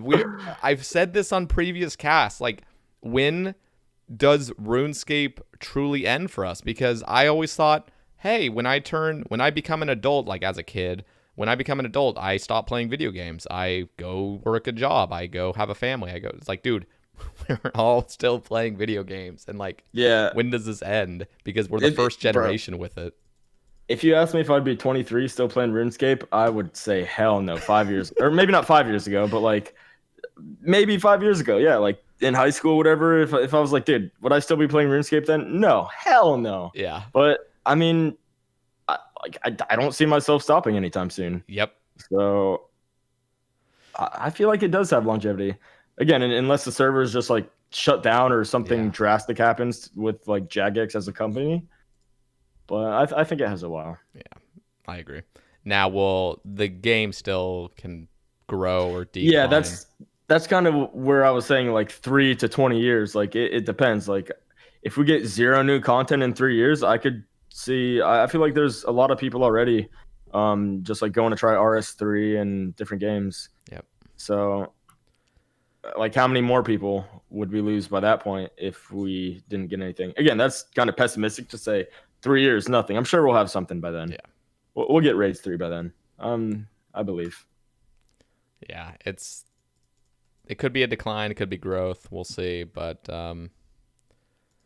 yeah, I think the game is here for a long time. But it's an interesting question. I personally, going back to Troll Rage's question, I am addicted to RuneScape. I have goals that I set myself that take decades, potentially, if I ever really wanted to. And yeah, that's awesome. you know, it was the game I played in my childhood, so it's like I always come back to it. Now, have I been burnt from RuneScape? I'm currently burnt from RuneScape, or I'm not burnt from RuneScape, but I'm like, I'm in this weird spot where it's like I'm not really actively completing my goal, and so I feel in this like rut where it's like, oh, I have to do Slayer and Corp now, but I'm not actually progressing toward my main focused goal. It's like, then there's times where it's like, oh, I don't want to like, go as hard, but for the most part, I've never truly burned from this game. And do I feel trapped with the label of RuneScape streamer? No, absolutely not. I don't even want to play it. People are like literally asking me to play other games. Like, oh, you should play like this new game. I'm like, dude, I am not. So listen, Ginger Beardy, shout out Ginger Beardy, asked a bunch of content creators to join like a Rust server and stuff. I literally just declined. I was like, Oh, did you? I don't have any desire to play it. I have zero desire. Would I love to like play with some content creators and have a little bit of fun? Like, yeah, like that sounds nice, but like if it if it involves me not taking time away from like Yeah. playing RuneScape, like I just don't want to. I have no desire for it. And so I am Yeah, like that's fair. way not like a normal gamer where it's like, you want to play variety and stuff. Like that's just me though. Yeah, yeah, that's completely fair. I mean, again, with your goals that you have set, like that's understandable. And see, I do get to the point where sometimes I'm just like, I don't want to play RuneScape right now. And I've done that in the past, and then I'll just keep playing, and it's like not that fun. But lately, really this past year, I've been like, look, if I don't want to play this game, I'm gonna play something else for a little Yeah. bit. And I have been doing that lately. So that Rust server thing, I've never played Rust, but I was like, this might be a fun thing to do to hop Yep. on like a weeknight or some night when I don't feel like playing for a few hours.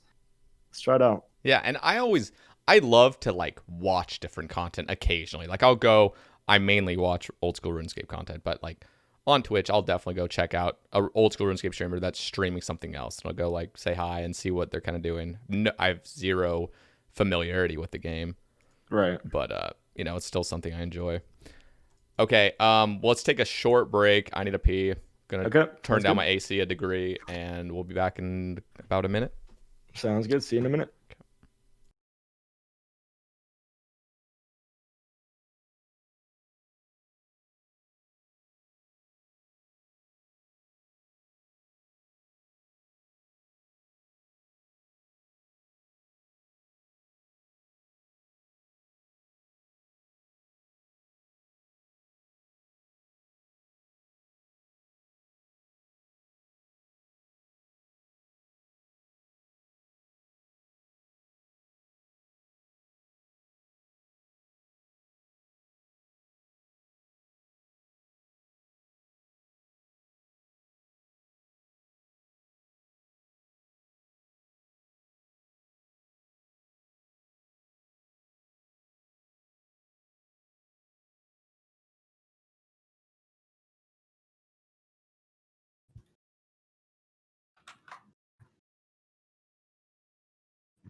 All right. All right. Okay. So Duck Chris is asking, what should the next boss released in OSRS drop? Ooh. Um, Like, what would you like to see? I don't know. Maybe I feel like some sort of armor upgrades would be cool. Like I know we just got Inquisitors,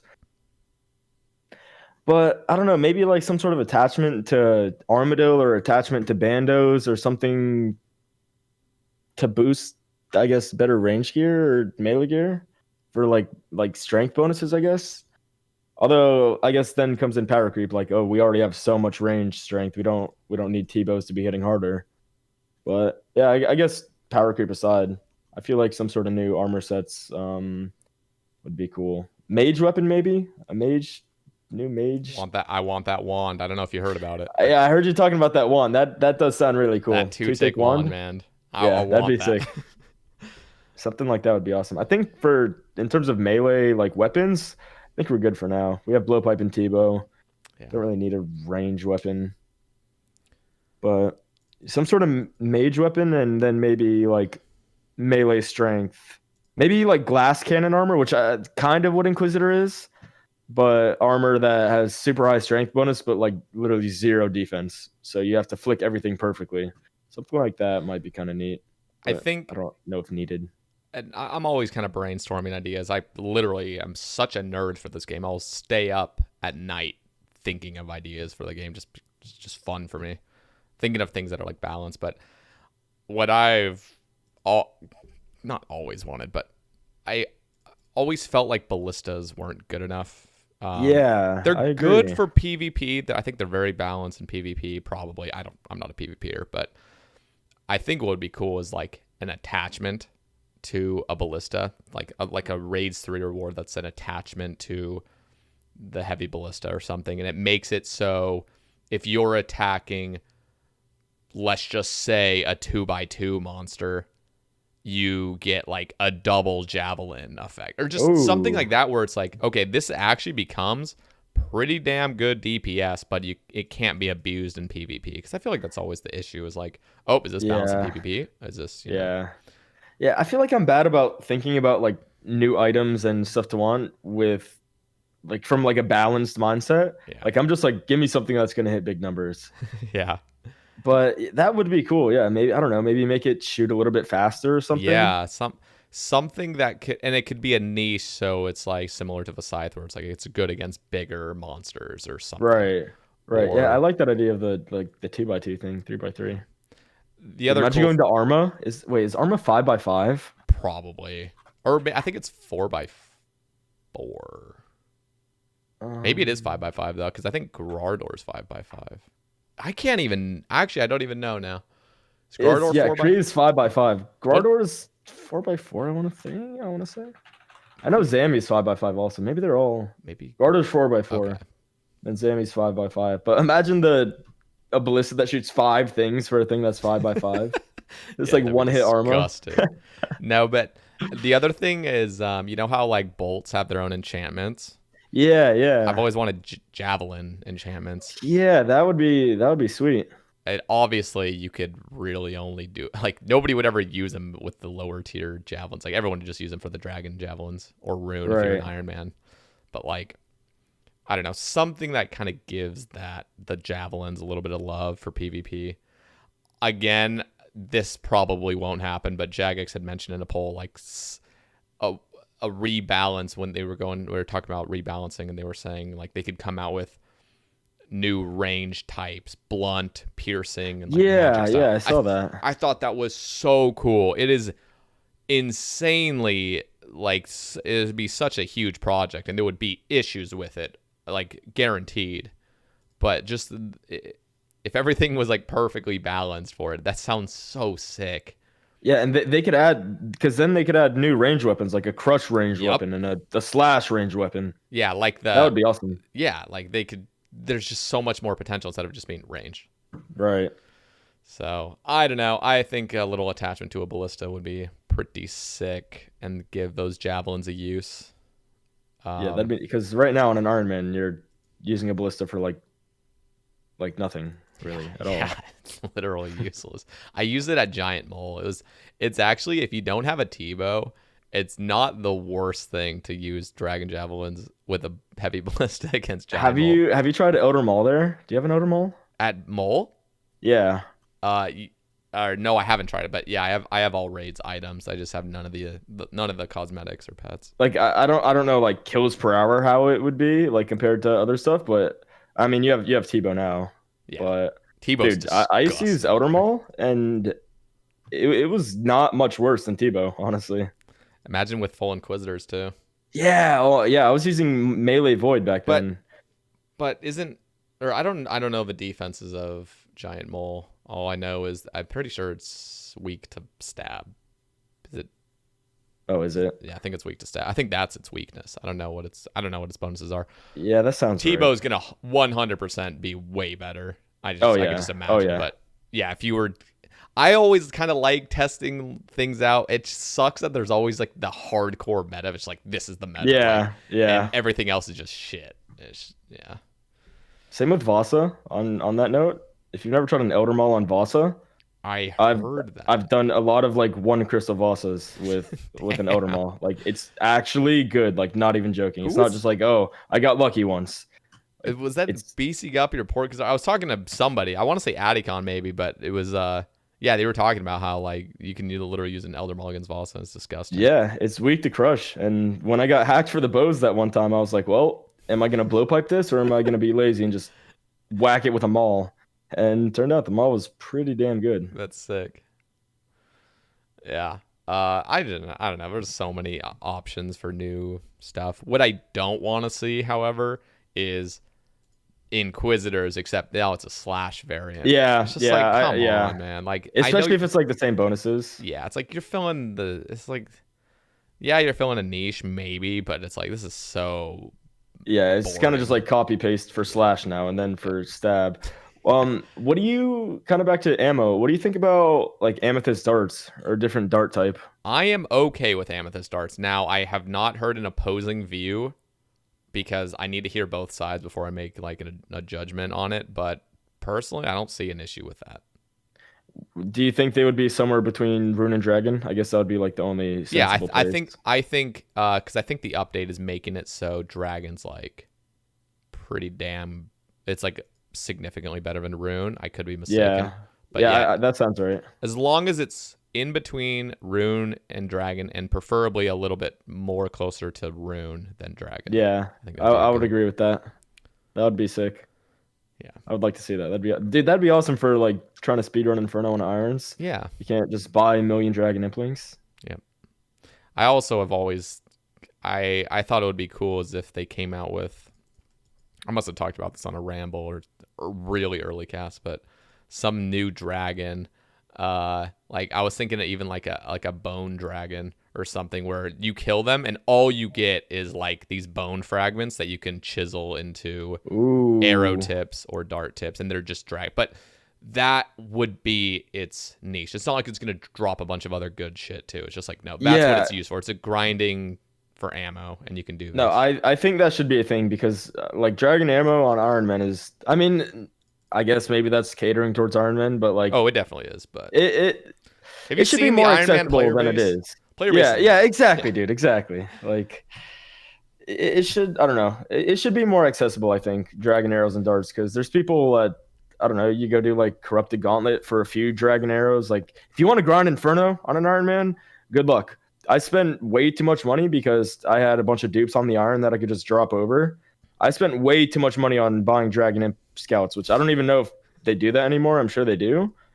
they're But tough. Apparently, like the all the spawns are scattered really, now. Yeah, and yeah, I know they're a tough they one. made a change to Implings recently, didn't they? Yeah. So, but I mean, without that, I would have had no Dragon Arrows or Darts or Snapdragon Seeds or. Yep. But for ammo specifically, like I know it's been suggested, like can we just chisel like one Dragon Bone into like an arrow, like Yeah, even even if you could, 1-to-1 yeah, ratio, even if it like. was literally 1-to-1, people would still do it. But So, I guess didn't Ash say something about like, oh, it comes from the talons and not the bones, so it wouldn't make sense lore wise. And but yeah, if you're saying you bring a new dragon with a new thing that it drops to make that, boom, yeah. problem solved. I would And love that. even if every dragon could just have a chance at dropping a tip or Yeah. something, Yep. Yep. just it's there. If you wanna, it's a rare drop from all dragons. That'd be Yeah, kind of that'd be cool. really nice. Like Uh, 1 in 128 or something, or 1 in 56. I don't know. I don't know. Yeah, Something. yeah, something where you get a drop because like I know brutal black dragons, they can drop dragon darts and dragon arrows, Right. and Right. it's like why can't I don't know Yeah, that dude, bone dragons, bone bone dragons? dragon, please. Yeah, let's get some bone dragons. Yeah, or you know what would have been really cool is if like those fossil island wyverns could have dropped because Yeah. one of them's literally called taloned wyvern. Like, come on, Dude, yeah, okay, okay, like yeah. Can why you didn't please? that would be cool because that would actually give some love to those fossil island wyverns. Nobody likes those. Those are so aids to kill. Like Oh yeah, you get yeah, terrible. frozen for 15 seconds over and over and over. It's like, dude, this is like being Yeah. PK'd by an NPC right now. Like, oh my Yeah. god. It really is. Especially when you're running across the room to get one and then you get Oh, frozen on the way there. You're like, bro, like, oh my God.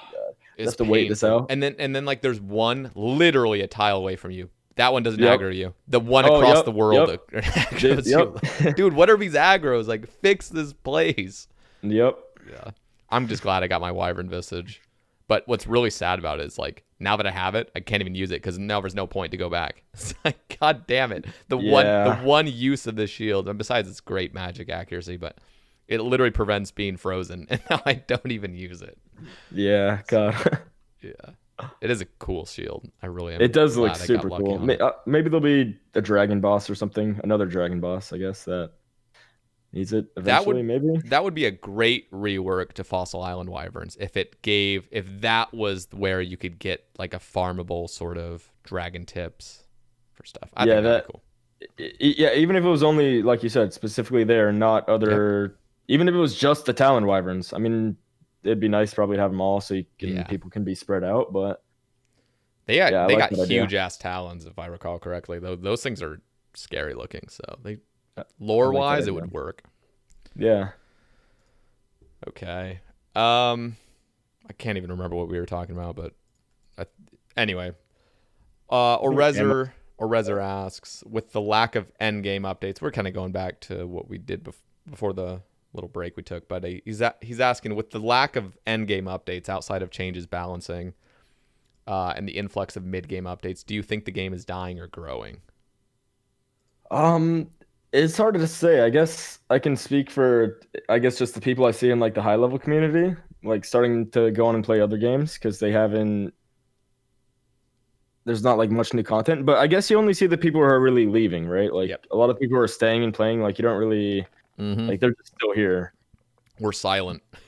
Yeah, or exactly, or silent. But then there's also the game growing in the sense of they're bringing in new players for like underneath Ice Mountain and all the new stuff they're Yeah. putting out, trying to get new players. So it's hard to say. With I think the game is growing, but maybe in not the healthiest way, if you will, because I feel like it should grow, but also keep your end game players and keep all those players here.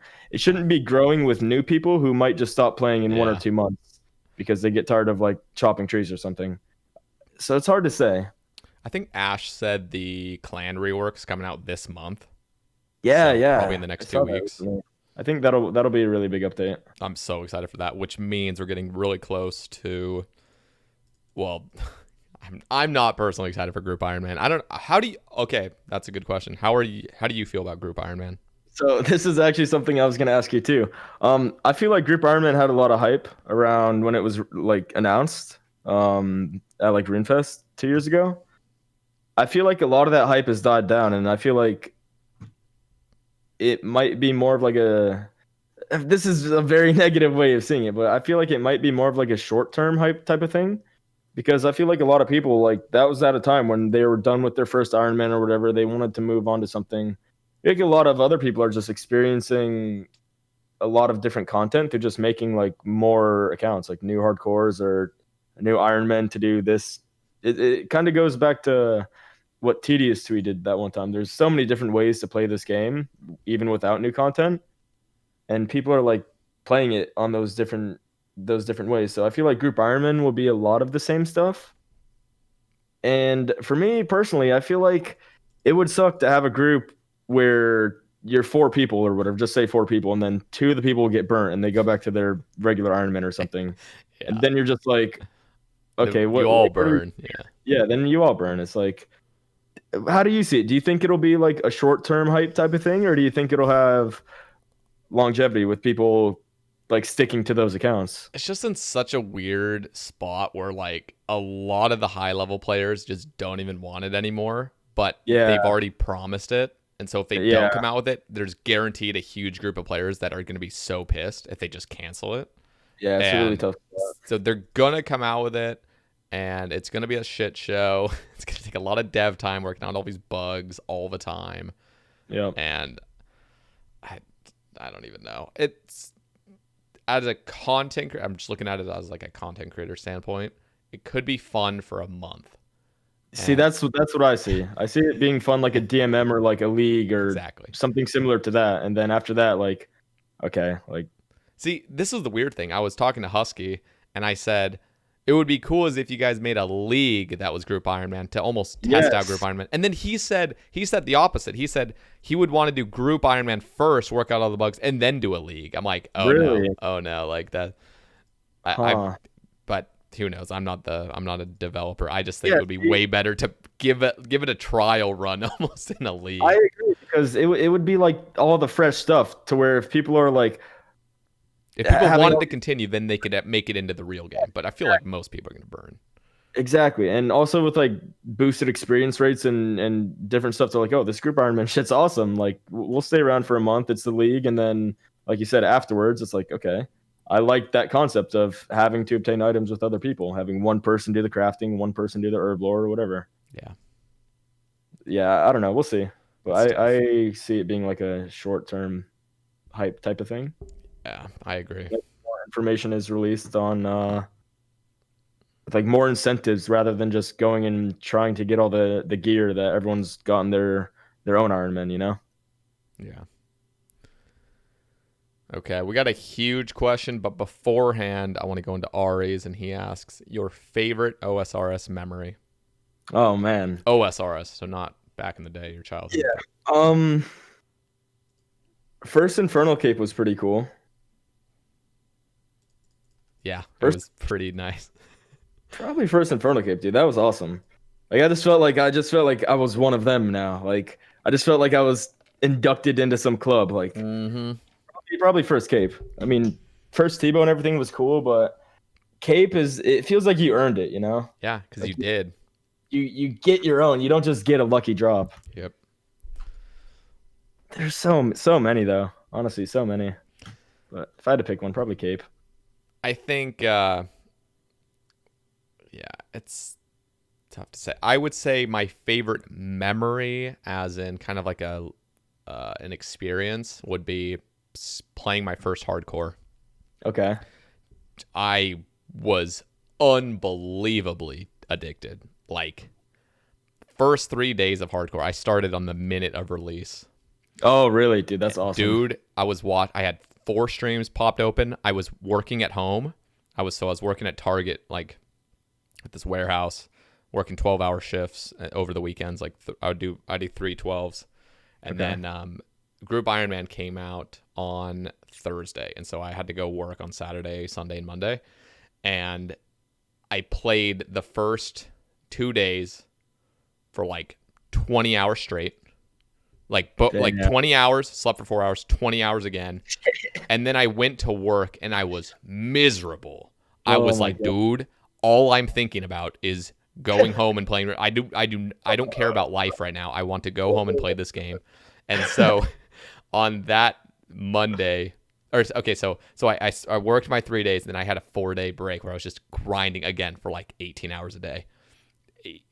I would take like a 20-minute break, drive to Taco Bell, get my Taco Bell, and just sit in my bed on my laptop playing. And then that next weekend, I literally drove to work, and on my way. So keep in mind, I was like a seasonal, so it's not like this is like a position. It was just something I did while I was on break from school.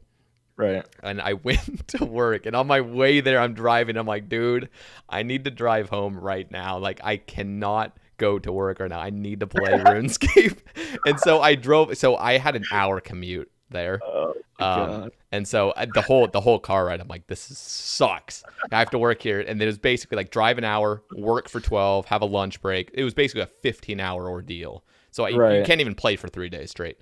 And I went to work, walked to my manager, and I was like, I literally made up some bullshit story about how I was going to school early. Like, I was going back to school early. I was like, yeah, I got one of my friends is picking me up to go, like, I'm going back out of state to school. And he's like, oh, okay, yeah, that's cool. And I'm like, that was it? Like, I'm good? Like, I'm free? I literally drove home. And it was like the biggest smile on my face, dude. Because I was going back to school no matter what in January. Yeah. But this is like November, like mid-November. I was like, dude, I have a month and a half straight of no bullshit. Like, I'm going to grind this game so hard. That was my best memory by far. Okay.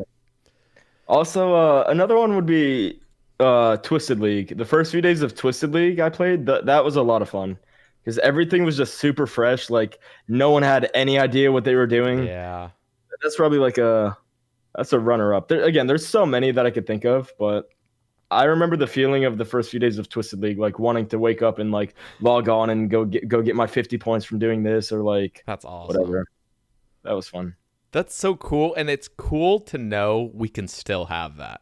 Yeah, like, yeah. Trailblazer was kind of the same. Like, yeah, I look forward to the leagues. Like, I was very skeptical in the beginning when they started talking about OSRS leagues. I was like, dude, like work on other updates. Yeah, like. This isn't a game where we have like leagues, like work on the updates for permanent stuff. But oh my God, they're so much fun. I will definitely play them each year. That's cool. I haven't actually played one yet. I'm so into my see, I feel like with your goals and everything, like I'm just so progress based. I hate losing progress, and playing a league sounds so much fun. Don't get me wrong, I love competing, and like high scores sound a ton of fun. But it's like the fact that 2 months goes, and then all of that work is down the drain, except for like a few cosmetics I get.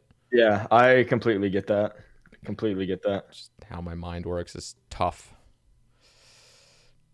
Like so that's why the last one, I didn't like unlock Mortania so I could get like Scythe, because I didn't really want to go for that and get Scythe and all these drops, and the same thing, like, well, then they're just gone. I wanted to go for something that was more like permanent. So my goal for Trailblazer, the last one at least, was to hunt the Nibbler. Oh yeah, because then you get it forever. Yeah, that's something you keep. So I did that. I got that, and I was like, okay, I've had my fun. And then I quit shortly after that. That's awesome, because now you get a shit ton of fun. Yeah, you get to enjoy it now for future leagues. Level 3 in the next league with the Nibbler following me. Yeah, that's awesome. Yeah, I forgot what I was gonna say, but yeah, it's just cool to know that the fun we've had currently, it's not like, oh, that was it. Now we just it can be recreated. Yep, like, and Raids 3 is going to be that, dude. I think. Oh my God, I think so too. Dude, do you remember when Chambers was released? I wasn't even doing it. I was so newbie, but like, I was watching it was like, dude, like, what is happening? Like, this is crazy. Like, so I'm trying to remember, because I don't remember release of Chambers. I think I was playing because I was in some like noob CC, and a few of the friends in there were like, yo, like they just released this thing, let's go try it. Or no, I think it was when they were testing it, because I remember running through and there was like no NPCs in there yet. Maybe dude, I'm having like the weirdest memories now. And then maybe it was like a week after that, we all went in. We were like, yeah, let's try this raid thing. In the first room, I remember, was Vasa. You have no idea what's happening. Getting teleported in the middle of the room, getting fucked up, having 5 HP, dying, trying to run back in. Like, the thing's walking to all these different corners of the room. Like, we didn't know we had to attack the crystals. Like, dude, it's a shit show. Oh my God. Dude, I get really stressed out. I get anxious about new updates that come out. So Raids 3, I already know it's going to be the same thing where it's like, I want to just see, I want to play God where I can just see every single thing that's happening, learn everything really quickly, have like 20 streams open, know exactly what's happening, and then learn it for myself. But it's like, dude, it gets me stressed. It gets me overwhelmed when like nobody's completing it. And I'm like, Yeah. trying to find info on like, how do you kill this boss? How do you do this? Like, it's sometimes I Yeah. just like to like take a step back, be like, you know what, let's just have the pros solve it, and then I can just. But it's That's so exciting to do it on day of release. That's the issue. I've never really done day of release content. I've kind of always been like that, where I'll not stream that day or not play. I'll just watch all the pros do it. Yeah. Nightmare, I could have done that day of release, but I think I had school that morning or something.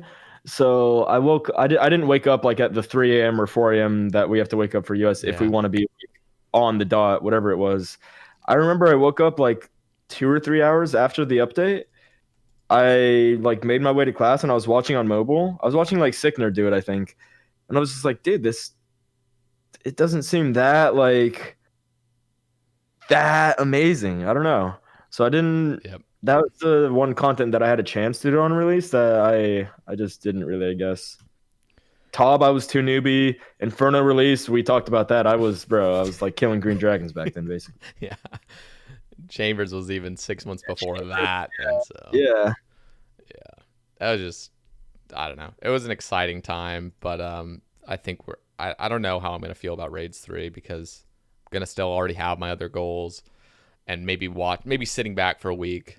Because if I had done Theater Blood on release, I don't even think the first team, wasn't it Wooks and Bodhi and Zulu and everybody? Yeah. And Lake. Yeah. And like, who was the fifth person? Cloud Badass. Cloud Badass. Yeah, they all completed it, but wasn't it like day 2 or day 3 even? Yeah, I want to say it was. I want to say it was like the end of day 2. Yeah, something like that. I'm like, dude, the amount of 100K fees I would have had to pay just to pass that first boss that's that true. would have just been stupid. So sometimes I hope new content is like that though. Like I hope it takes a while. yeah, I know and it that's will. not good for your stress levels. Like being like, okay, we can't figure this out. I hope it takes a long time for people to get the first completion. Like 2, 3, 4. Like imagine if something took a week for people to get the first completion. Yeah, I think it would be so frustrating, but at the same time, like I you would got really like something that's that truly a content. raid. It's like, Exactly. damn.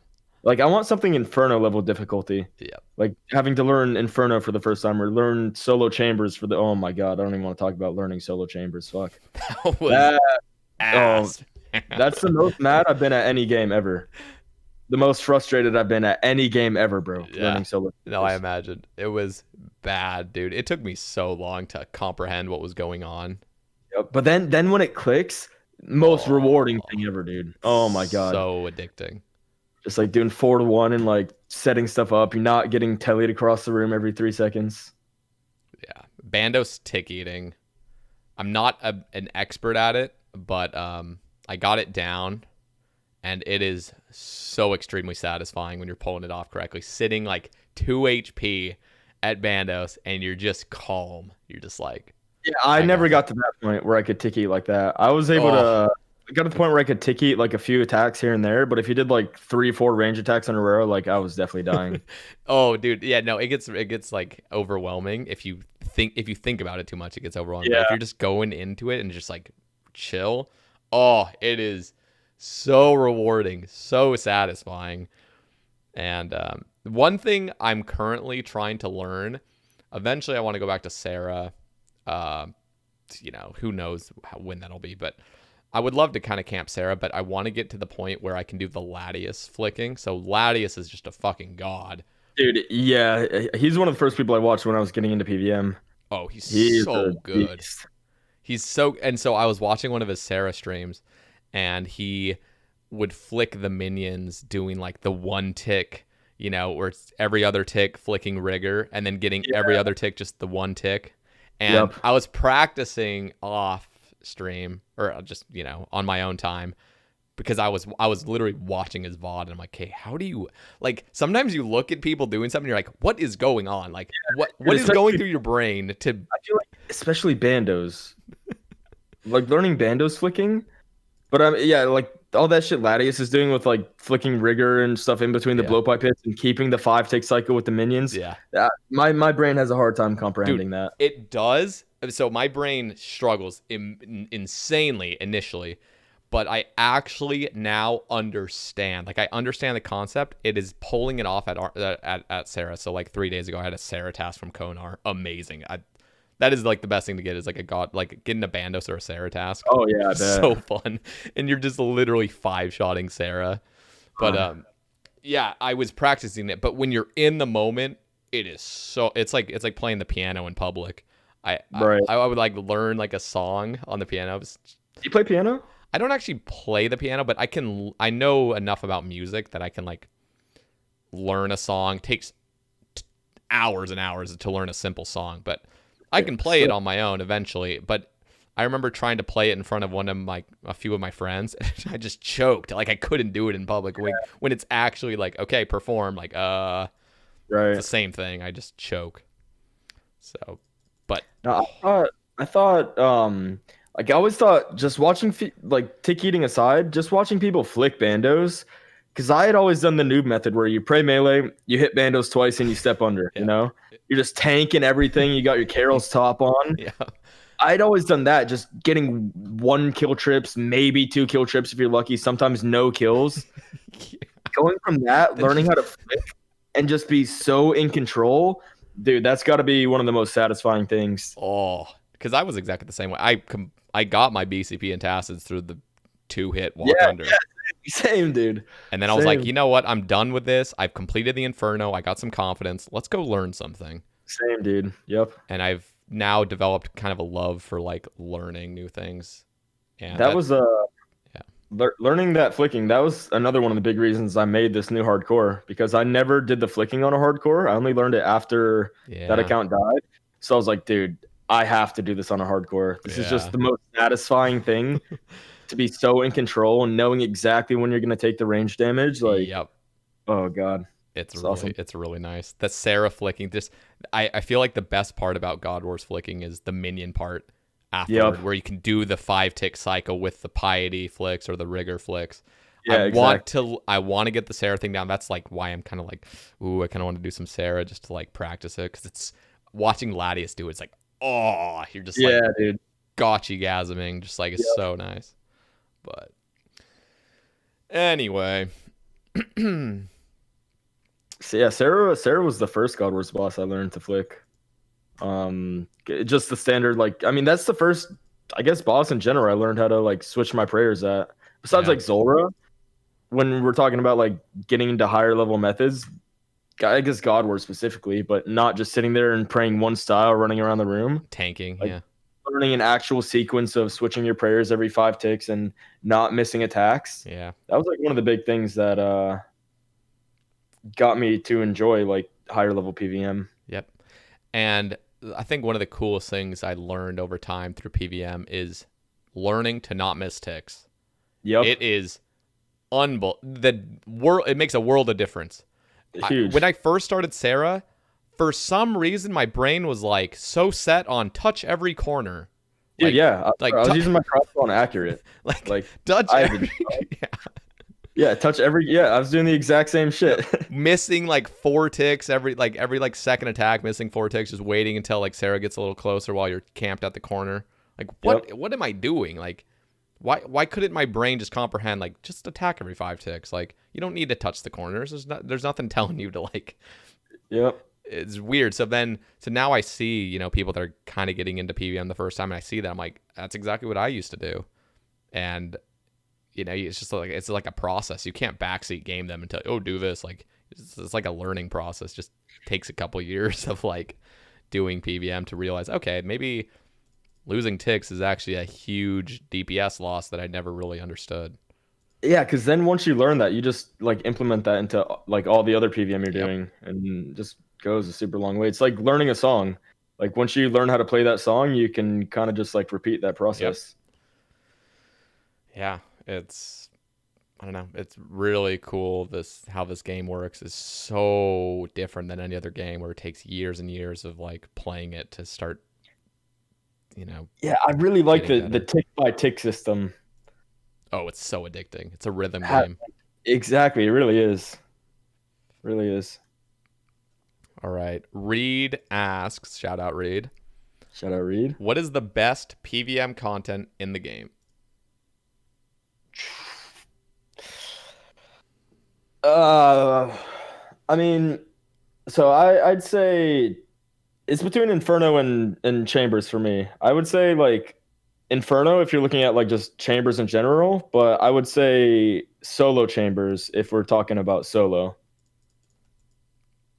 Okay. Maybe that's kind of biased because I just love Chambers. I think I I don't mean, know. that's probably what I would say because it's just I love the variance. Like with Tob, you have the same 5 rooms or whatever, 6 rooms. I like how Chambers it's the same rooms, but they're different rotations and stuff.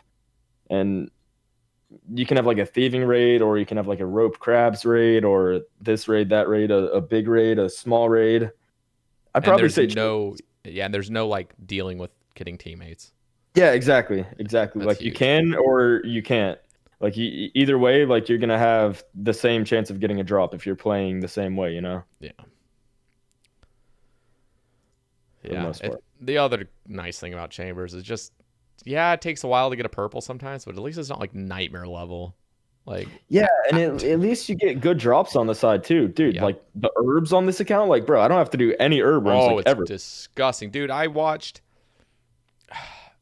who did a like a somebody did a huge raid and they got like 4,000 or 5,000 blood runes from like a thing and Yeah, like I want to say it was like 800 like Aventodes. I'm just like what is yeah, like what the fuck? Like I have that's spent right. so long at Nightmare. I forgot that like there's content that actually gives you like rewards you cuz I'm Yeah, like dude, I yeah, spent like 20 minutes fighting this thing. I got 17 bass. Like what is yeah. It's happening? like 3 Zamarok brews. Like wow, Yeah, great. 3 dose too. 3 dose. Yeah, 3 dose. God.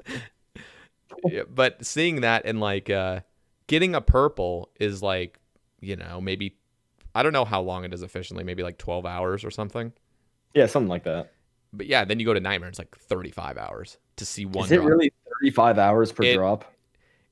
dude, if you're an Iron Man, if you're taking into consideration just getting to the boss, adding on an additional 3 minutes of banking and running there, it's probably even longer than 3 minutes, but Dude, I'll just say 3 minutes plus. Let's say you were okay. Let's say you're a moral Iron Man with maxed, or so you have Bandos and a Bludgeon and a Sanguinesi. Let's like pimp you out, uh-huh. dude. That shit still takes like 22, 23 minutes to kill. Dude, So let's just say 22 plus a 3 minute trip. That's 25 minutes. You're getting like barely over 2 kills an hour, and it's 100. It's 100 solos to see something, and it's usually a fucking staff. So fuck, dude. you're like, let's just say you're only getting 2 kills an hour. That is taking 50 hours. Dude, wait, that's worse than having to grind a Dragon Warhammer. Like a Dragon Warhammer Yes. is what, like 30, 40 hours on drop rate? Yes. Bro, you have to grind like 40 fucking Dragon Warhammers? Bro, no. What? No. Oh my Dude, god, no. I'm it never doing is that. it is horrible. So you have to bank on getting lucky. But Like I knew it was bad, but when you put it that way, oh my god. yeah, no, you basically just have to shut off all of your like intuition that's like, okay, why are you doing this? Why are you doing this? No, you just have to shut all that off in your brain and just do it. Like What's your worst dry streak there? luckily, I've only gone my highest was 240. Okay. Luckily. But I've seen GE challenge, solos. Ah, Apparently solo series went like he got really lucky in team sizes, but he did like 700 solos. Nothing. dude, that's I mean, yeah, 7, 8 times drop rate. Like that'll happen. Yeah, it can That's happen. so scary. That is terrifying. It is horrible. And I mean, I had like a huge streak where I got the only I had 8 items within the streak of like, 400 kills. 4 staves, 4 pets. Like what the Oh my fuck is happening? Like can I just god. get something that's like useful? Like god Dude, damn that's it. so cool. Like it's just really it's not a fun place. Yeah, that's So when I see Chambers or TOB, I'm like, dude, these are blessings. This is nice. Go to TOB every 12 hours. If you grind out a full day, you can expect a purple if you're being efficient. Get a bunch of blood runes, runite ore, herbs. Like and I feel like they're like on top of the rewards. They're like they're fun. Like Yeah. I can't speak for Top. I don't enjoy Top that much, but like I, more than Nightmare probably. I'd probably like Top a lot more than Nightmare. They're fun to do. Oh Like yeah. going through the rooms, room to room, having to kill this boss with this boss with that.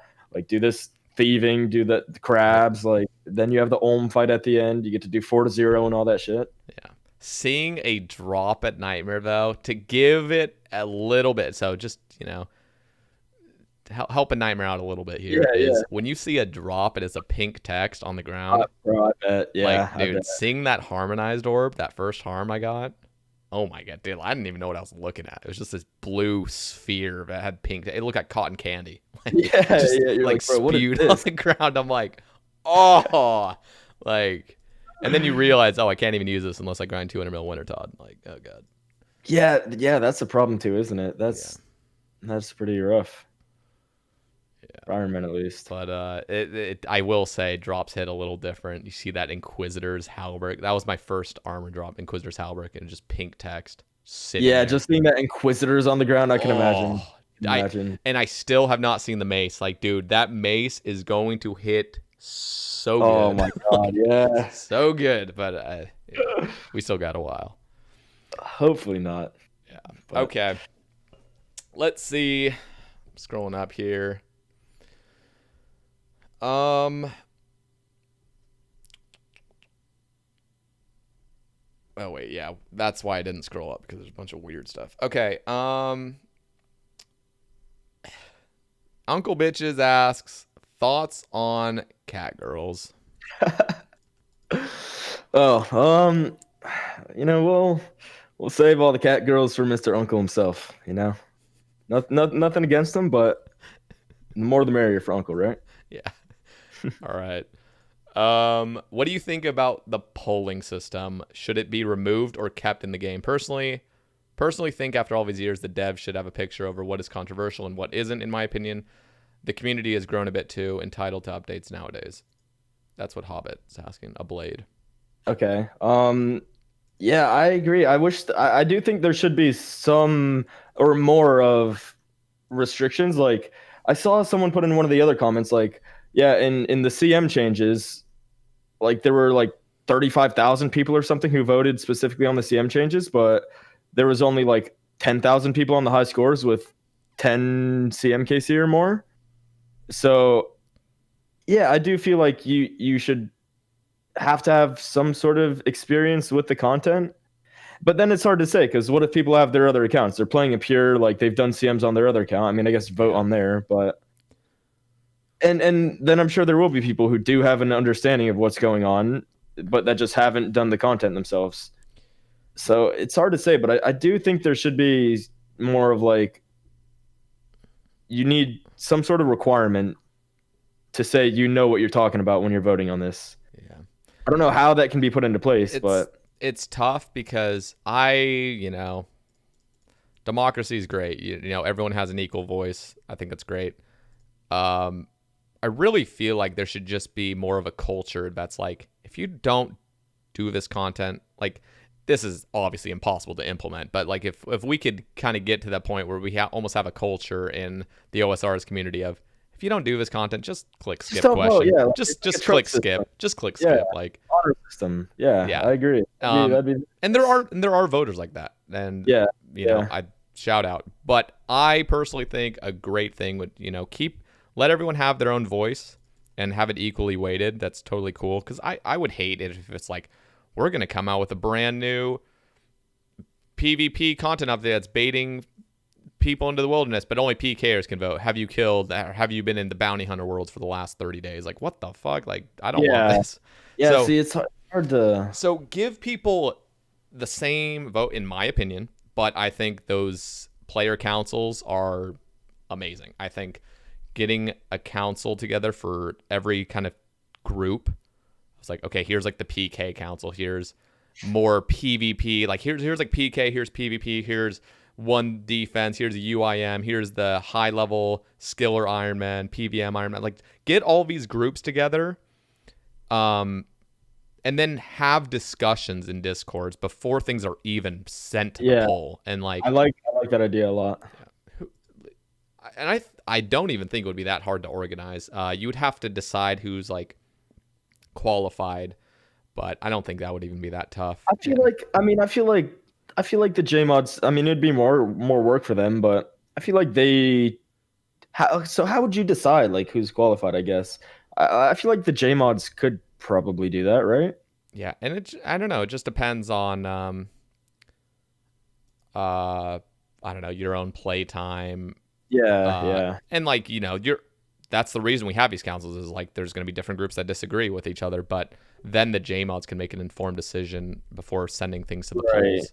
Yeah, I like that idea a lot because when I thought about the councils, I was initially thinking like, okay, you have a council, they decide what goes, but then like, what about my say? Like, I want to have say in this, if you know. And that's why I agree everyone should still have an equal weighted vote, but the councils are to make Yeah, things yeah, that go into the polls, like, yeah, exactly. Like they're like a beforehand thing rather yeah. than they're making the decisions. I like that a lot. Yeah. Um yeah, cuz that would be kind of unfair, give like 10 people that are in the council like Yeah, we exactly. have the decision, like no. Yeah, Still let everyone exactly. vote. I think that's healthy. Yep. Okay. Um, Uncle continues. He asks favorite streamers. Well, he has a few different questions, but we kind of covered the future goals, IRL streaming, Yeah. and Yeah. best worst. Okay, you know what? Let's cover best worst mechanics first, and then we'll go into favorite streamers. Okay. Best worst mechanics. In the Inferno. In the Inferno. Best mechanics. I like how you have to pray against stuff and like you can get hit a 70 if you don't. It kind of makes you have to flick unless you use like Justy, I guess. Um, I do kind of like the one shot mechanics, like on Zuck and especially Zuck. It's annoying when you die to it, but it's like when you take that Zuck hit, there's no ticky.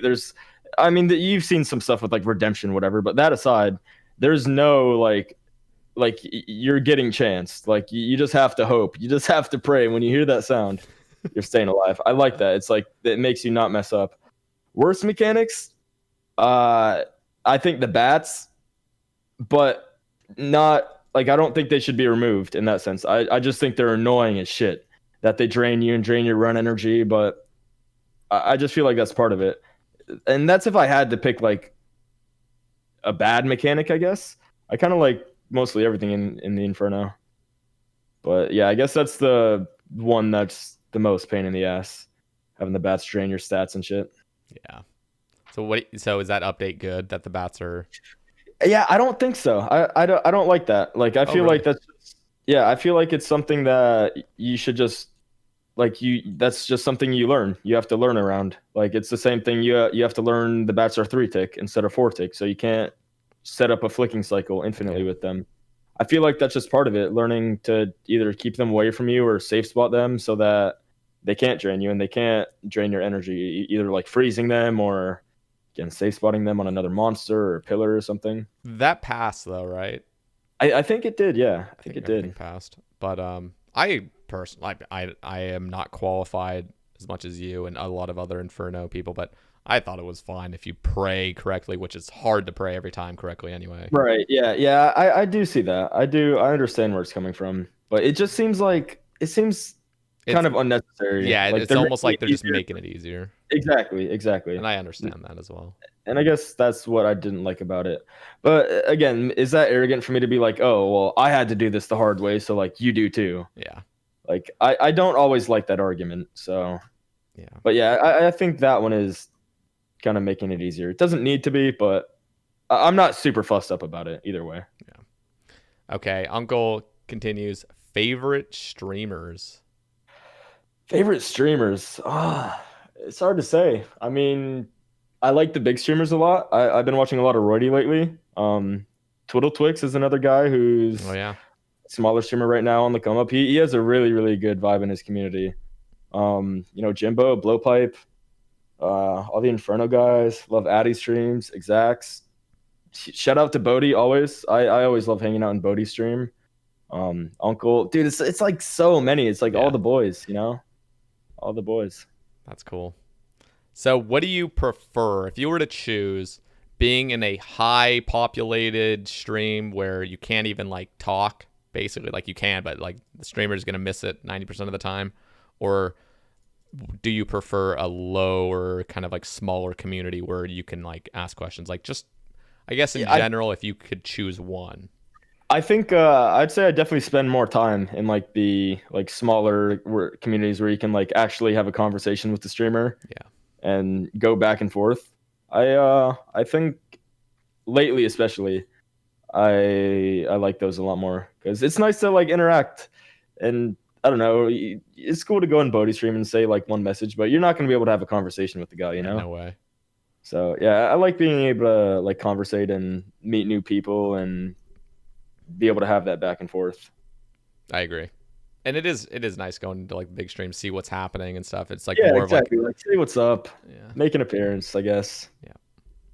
And I think you can probably relate where it's like you wake up in the morning, go on Twitch and like make the rounds almost like Yeah, you exactly. pop in for like Exactly. a minute and you're like, ooh, it's kind of awkward. I'm leaving. I wonder if they like just said something to me, but it's like we're No, making the dude, rounds.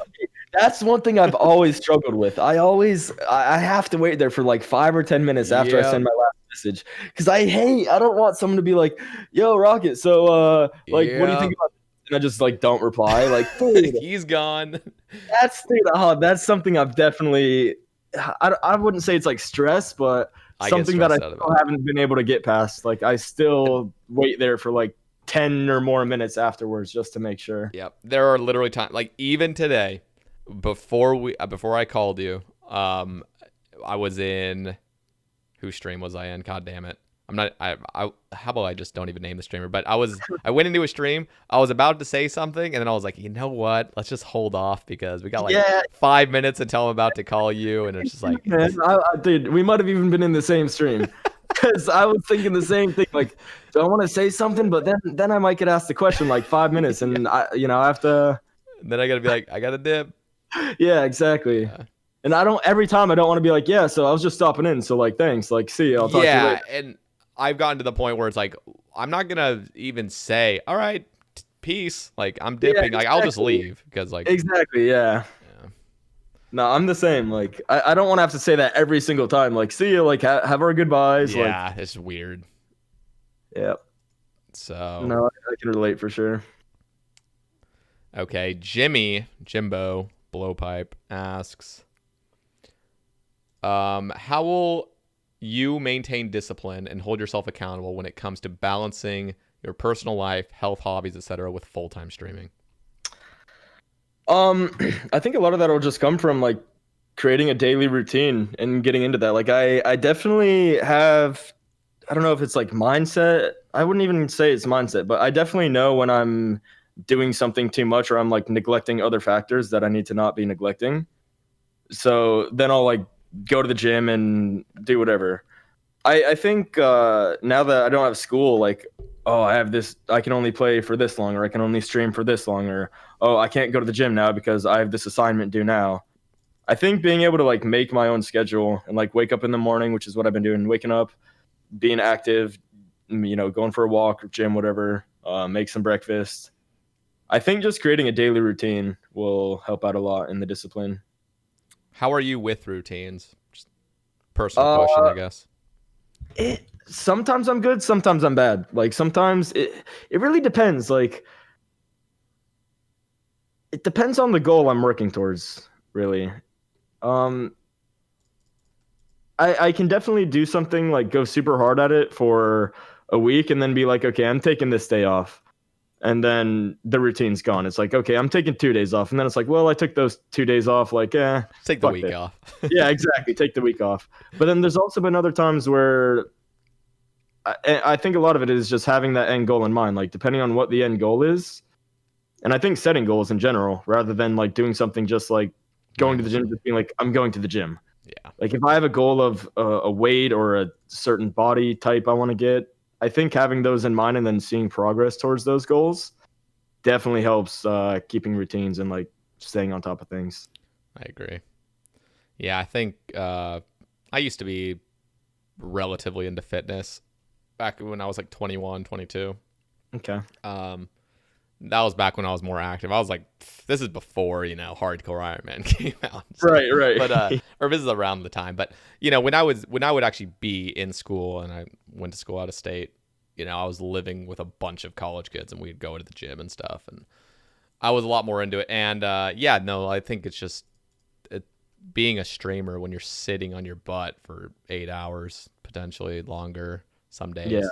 It's yeah, really good. And I'm not the perfect example of it at all. I'm not one to ask about fitness advice. Now I went through like phases of like health and stuff, and I know a lot of that. I took classes on like nutrition and stuff, but it is so important to be somewhat active yeah. just with Just any lifestyle, literally with any lifestyle. Move your body. Like, yep, blood flow and like yeah, keeping hydrated, like those, and those are things I've neglected that a lot. Like I've definitely been there where I'll wake up in the morning and then I just like won't have any water or food. I'll just be playing RuneScape for like 3 4 hours. This is like a while ago. yep, I've been pretty good like past year and a half even.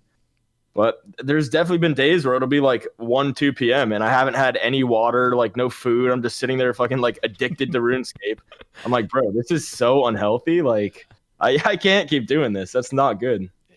I actually end up being more motivated to play the game when I'm like actually active because like I come back and like your mood is just so Yeah. much better. You're like, dude, I deserve this. This is like a reward now. Yep.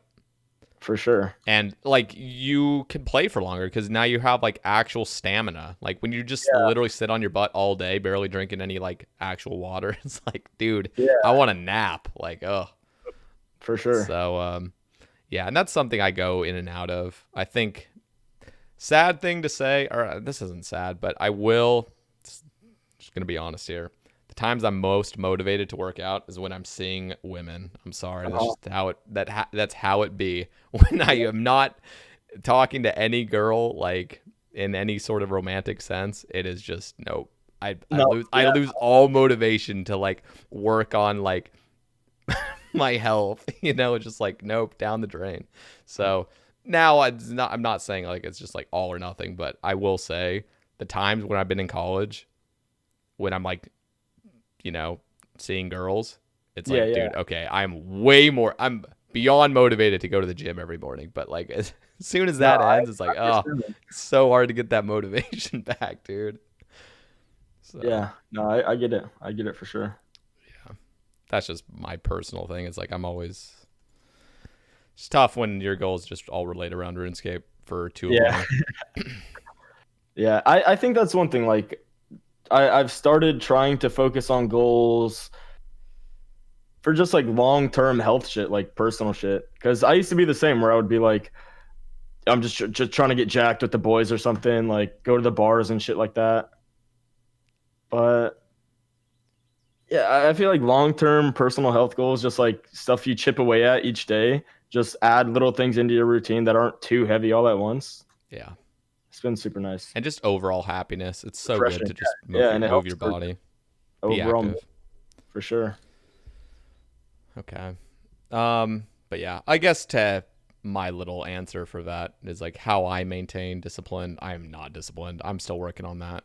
How do I hold myself accountable when it comes to balancing personal health? Just I let myself go for a week or two. I'm like, oh God, like okay, let's get Yeah, let's move around a little bit. Like that's where it's like that's where the balance comes in. There's a natural balance. When things go south a little bit too far, you're like, all right, time to redirect like where I'm going. And there's a natural balance in life, but yeah. It's almost like that rubber band thing where you hit there and you're like, all right, now at least with me, I'm like, okay, I have to spring back from here. yep, Discipline will be super hard, and then it'll like fade off, and then like discipline is definitely something I still have a long way to go, long way to work, but I'm definitely better than I was, 3 4 years ago.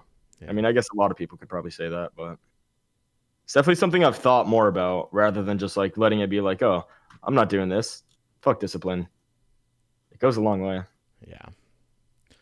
Okay. Beagle Bong asks, in your time since playing, contents such as Raids 1 and 2 in the Inferno have really stretched the skill gap from what once seemed impossible. Do you think there will ever be more content that pushes that barrier, or do you feel that top players no longer struggle with any PVM? Dude, I hope so, man. I really hope so that we get some content that like pushes people like that.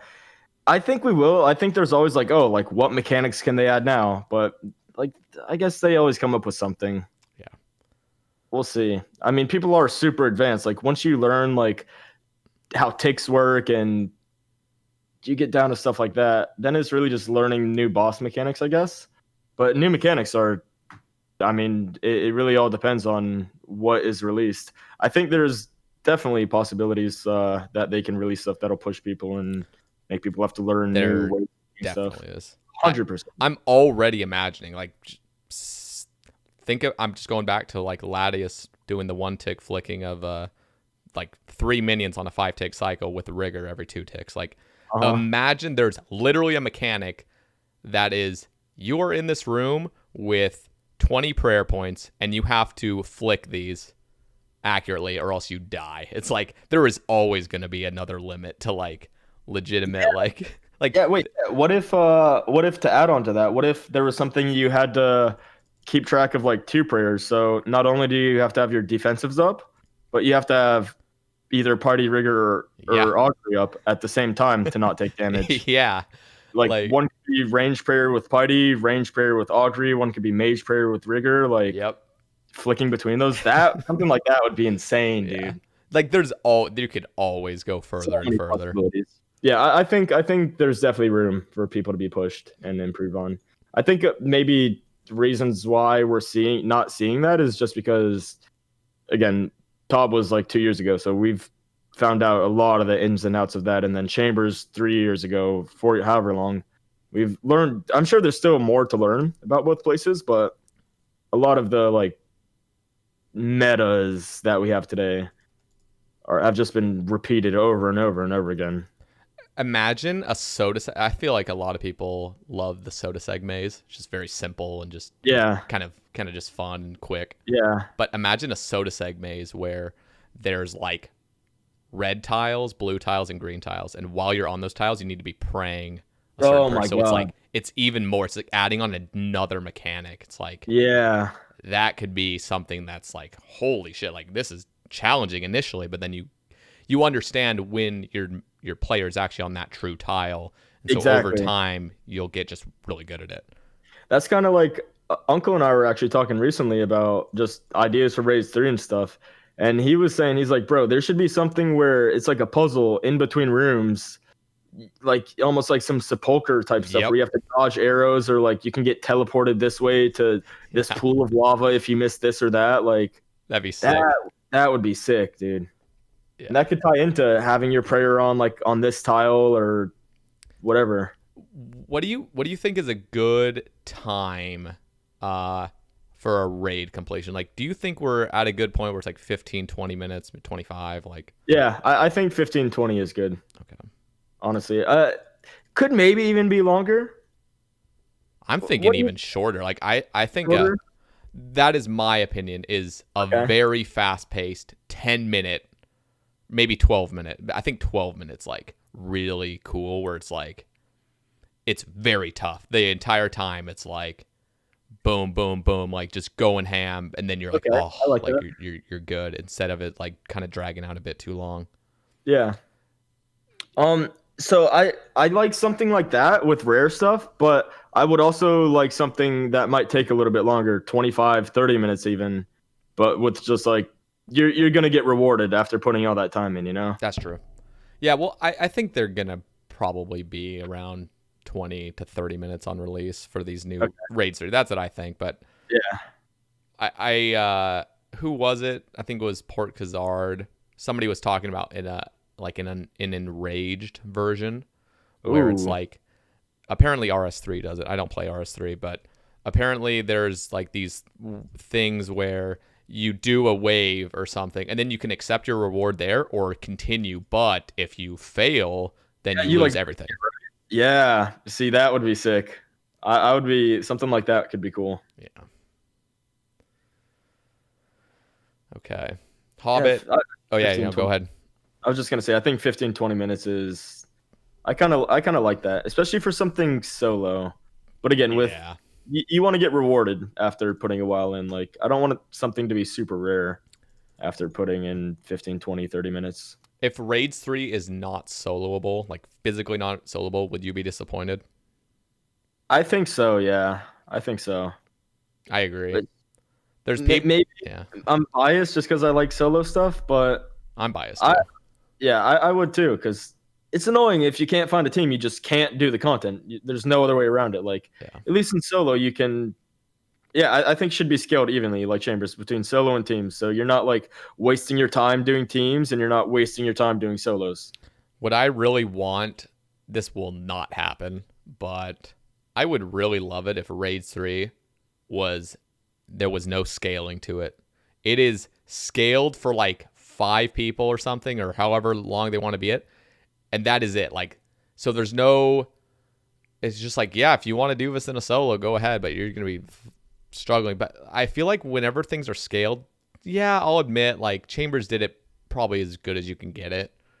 But like, dude, Nightmare is just so stupid. Like the way it scales after like 5 man and stuff. Yeah, yeah. See, that's like I'm don't like the drop rates change like yeah. weirdly. I'm Yeah, yeah. I'm nervous with any form of scaling now with Jagex. I really wish it was just like, there you go. That's the raid. If you have more people, it's going to be easier, but it's going to be less efficient.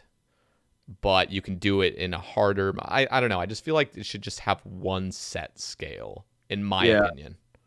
yeah. It leaves out all the bullshit. Like, oh, nope, now your points are getting decreased. Like, oh my god. Yeah, I don't like the point decrease shit. Like I like that. It stays 5, but you finish the raid and you have all the chance of getting the drop. Yeah. It just takes a little bit longer. Yeah, I'm cool with that. I'm As just long as I yeah. just want it to be solo a bull. Like it's possible. Like even if it's Yeah. maybe a little bit less efficient. I don't like how like Tob, sure, you can solo if you have thousands of purple sweets, but Yeah. yeah, I'd like for something to be like realistically soloable. And team based though, not just one or the other. Yeah. It's tough. It's tough to get that right. 'Cause Yeah, then it's a really hard line. people are already like, "Oh, why are you making Fasani's soloable?" I'm like, cuz that's literally the point of it, to make it like a tough solo encounter. But like Yeah, there's literally people that are just super against things ever being soloable. They want the game because it's an MMO. And I see their point. It's an MMO, make yeah, things team based, because there's very few things that are exclusively team based.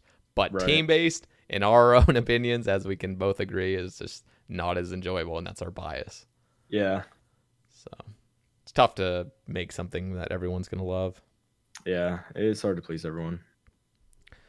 What is your stance on current death mechanics? Hobbit's asking, as there is no item sync currently, and the meta for all endgame is to just bring max gear every and anywhere for a 60k to 100k GP risk. Should we go back to risky mechanics where you'd bring what you were willing to lose, and then he says, and have a possible sync for D'Hide, Barrow's Armor, Bandos, Blowpipe's Fangs. Okay. Anyway. Um, so it's hard to say because I like the old death mechanics, but I also like how you can. Because think about it, we probably wouldn't have all this like DPS, this and that. I mean, I'm sure we would, but it would just be with way less like, okay, this is your DPS, this is your fourth item that you're probably going to risk that'll add to your DPS. I like the old death mechanics. I do, because it almost makes every single account like a hardcore. But with the server stability and like someone can just hit a world offline, like Yep. we can't do that. Until those problems are impossible to happen, I feel like it wouldn't be good. But I feel like Yeah. No, go ahead. well, I guess I was just gonna say, I feel like if they were to have something where, okay, like our server problems are solved, you're not gonna DC and lose your stuff. Like you're only risking, I guess, in within your ability to kill the boss. Like if you die, it's your fault. I think that would be good. I guess good for game economy. I mean, I play Iron Man, so I guess I don't know much Yeah. about it, but And you haven't really been. Have you really experienced death mechanics? that's another thing I was just gonna say. Like, it would be a pain in the dick on an Iron Man to die and then lose your Dragon Warhammer and like your Bando's armor and stuff like that. So, I it, yeah. what's your take on it? Because I've Honestly, died like they two have done such a good job with death mechanic rework. okay, I like literally have barely any complaints. Like there is always going to be something I wish was changed slightly or something, because you can't please every single person. But dude, for the most part, they nailed it. Like okay, it is so good. Because now it's like all instances you can reclaim your shit. So like if you die in an instance, like, oh, all your shit's just gone. And like, why is a Scotizo fight any tougher than like anything else? Like, why is Scotizo more punishing than like Yeah, right. TOB, you know? So it's very consistent around the board now. The other thing is reclaiming your shit is like, it's not like a super annoying process, and you can always reclaim it just at death itself. So you go into Right. the office and you just reclaim it for a higher fee. And the Yeah. best part was Death's Coffer, making it so dupes can become your GP. See, I'm not gonna lie, I kind of completely forgot about the new death mechanics. I was just thinking, oh yeah, Yeah. like we just have our 1 hour and Yeah, then we yeah. get. No, they're completely reverted, but I know you probably haven't experienced it much. Yeah, I think now that I think about them, they're really good. It kind of solves that issue. Like there is risk, Yeah. but it's not like you're straight up losing your items. Yeah. Or and they did it really well where it's like you're not bound by gold pieces. Like Yeah, exactly. you can actually just exchange things that are worth something in the game, and so dupes now actually, can Yeah, provide some meaningful benefit to your account. yeah, I like that. They did such a good job. I really have hardly any complaints. Yeah, I mean that's like the perfect thing to come because now like it's not like if you DC you just Yeah. like you can And get your stuff so just at a higher rate or whatever. yeah. And so like when you die, is like, for example, I'll die at Corp all the time. And the fee now is like 250K, but it comes through Death's Coffer. So it's still like, I shouldn't have died. I should have just teleported out because now it's like an inconvenience. But it's also like, ooh, that's 250K out of my coffer because I'm risking literally like Inquisitors and shit. Yeah, yeah, And that's the max it'll go for an iron is 250K. And I think that's fair. And it comes out of Death's Coffer, where it's like, okay, now I can just get a clue dupe and just shove it in the coffer, and that pays for my next deaths. I exactly. just think they did a really good job. Yeah, And that was I'm like the system. I'm against. I was against initially when people were like, people shouldn't be bringing max gear to everywhere. That was the dumbest argument. In my opinion, that was the dumbest argument. Like, you're just like you should be bringing like crappy barrow stuff to like bosses Yeah, because that you're risking that. I was like, that's so dumb, yeah, dude. Like we literally spent all this time getting this item and now it's worth a fuck ton for you mains with the GE. Like this is the price of it. So now this item has to cost you this. And they were like, a lot of the community was saying you should have to pay that gold fee, like millions of gold. Like, dude, this is just not gonna work because yeah. Iron No, Men, that's first of all, aren't based on the GE at all. And if you're right. gonna like make us compliant to like a mains game style, it's just so weird. Yeah, It was just really dumb. It's like you shouldn't be able to bring max gear to everywhere, or else you should like risk losing tens of millions of yeah. gold. It's perfect. It's perfect how you're like they did with like you're saying Iron Man. Like you pay your 250K whatever, but you can use the gear that you worked your ass off for. Yep. Like you can actually experience the benefits Yeah. of Like this new gear you're getting and stuff. like imagine I get an Inquisitor's mace, and let's just say they had made like just the death mechanics that way. I just spent over 1,000 hours grinding for this one singular item. Now I can't even use it because it's like, oh, I'm scared that I now have to pay 50 Yeah, mil when I die for it. Raw GP from my Iron Man. Like what the fuck? Like this yeah, makes no sense. Works yeah, fine for a main, I guess, because everything's just bound to GE prices. But yeah, yeah. A little bit rough on irons. I think they did a great job. All right. If you have that thread open and you see anything, you can ask away. Okay, I'm scrolling through. I have I guess sort of a question, but Sure. like who are some of the players, I guess, and I can already imagine who you're gonna name off, but like who are the players that you most look up to, like in OSRS, for any reason? Okay. My boy Exact. Gotta throw him out there. What a That stuff. legend. Yeah. Like everyone's seen what he's done, but also just like such a good person, always willing to help. Um, like solo raids and everything. I learned pretty much all that from Lake, Latius, Puggin. Um, Shout out to Tip Rickety, Yeah. who basically did a lot of the refining to a lot of the methods that we do today in solos, acid run and gear setups and all this stuff, like refining 4 to 0 and stuff. Um, like I don't want to not name anyone, but Yeah. like No, that's the problem, but people just have to understand that you're not going to be able to name everybody. Yeah. There's a lot of people, dude. Bodie is he does everything for everyone. Like he's such a big member of the community, always trying to help everyone.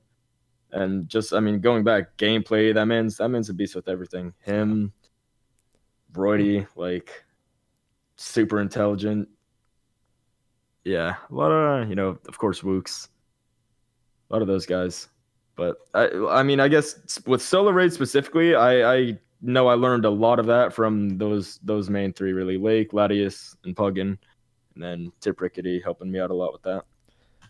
Who is a player that has quit or doesn't really involve himself in the community anymore that you wish would like come back, or you miss them, I guess?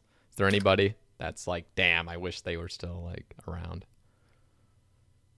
Do you? I know I did not ask these questions prior, so it's just straight up like on the spot Yeah, thinking. I like that. I like that. Do you know? Okay, Golden Axe. That's my boy. I want Golden Axe to come back and play. Do you know who DJMX is though? DJMX 1000. No, I don't even think I can.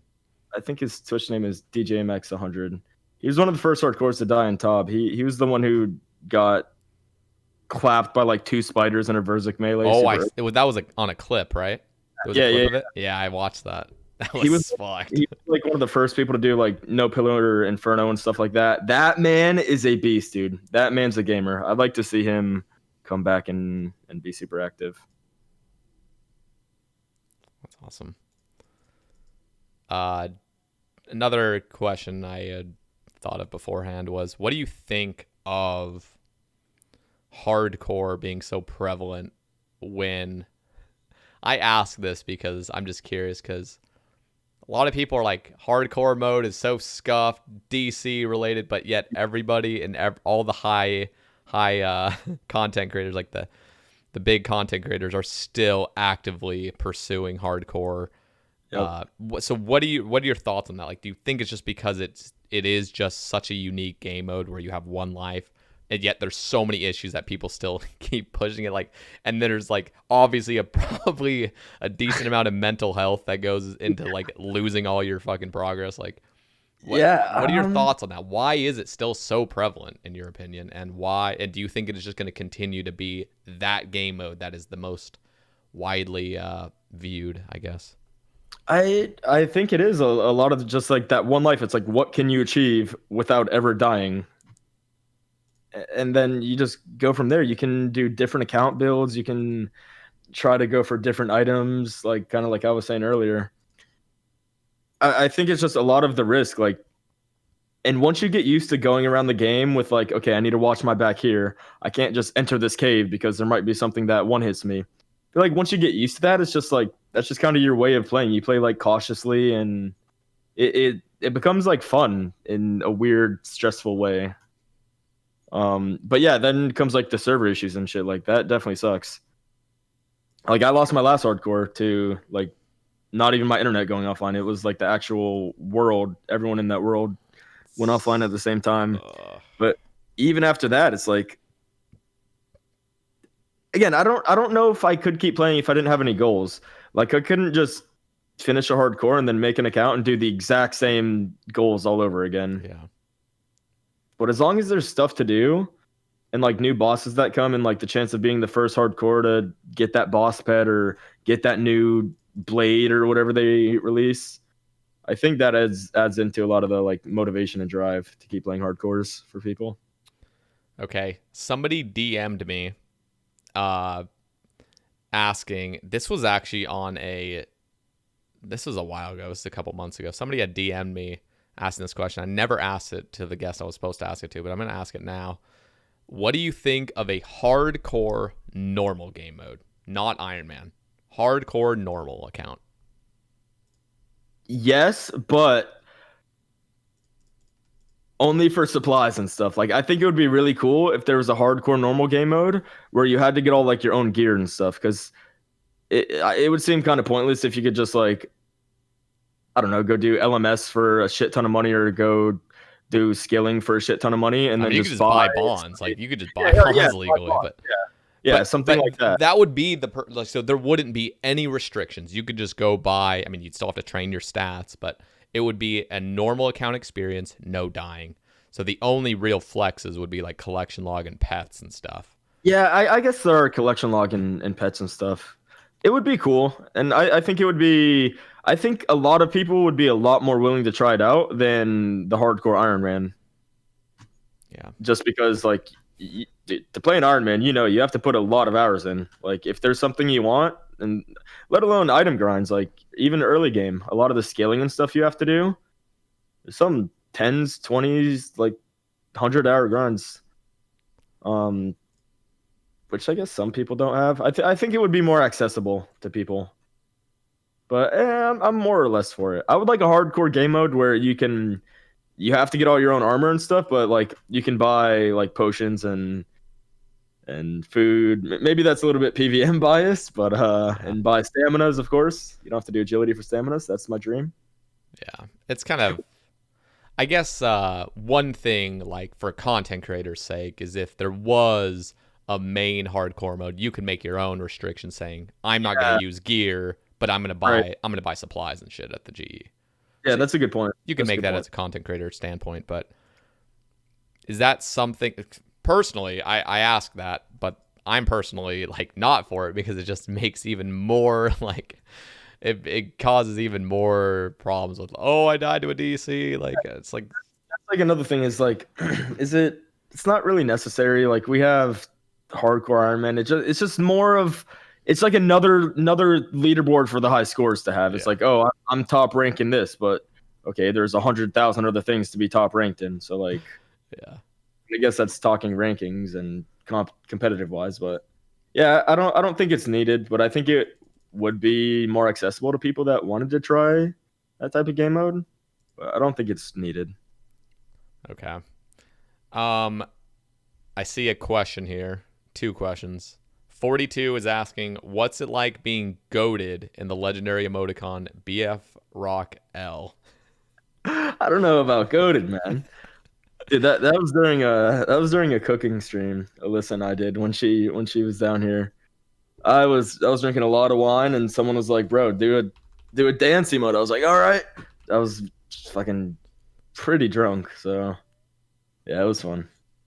That's where the emo came from. I'm going to just pull it up real quick for those that don't know. Well, people are already probably spamming it in the chat. It's been enabled in my stream, but My dude.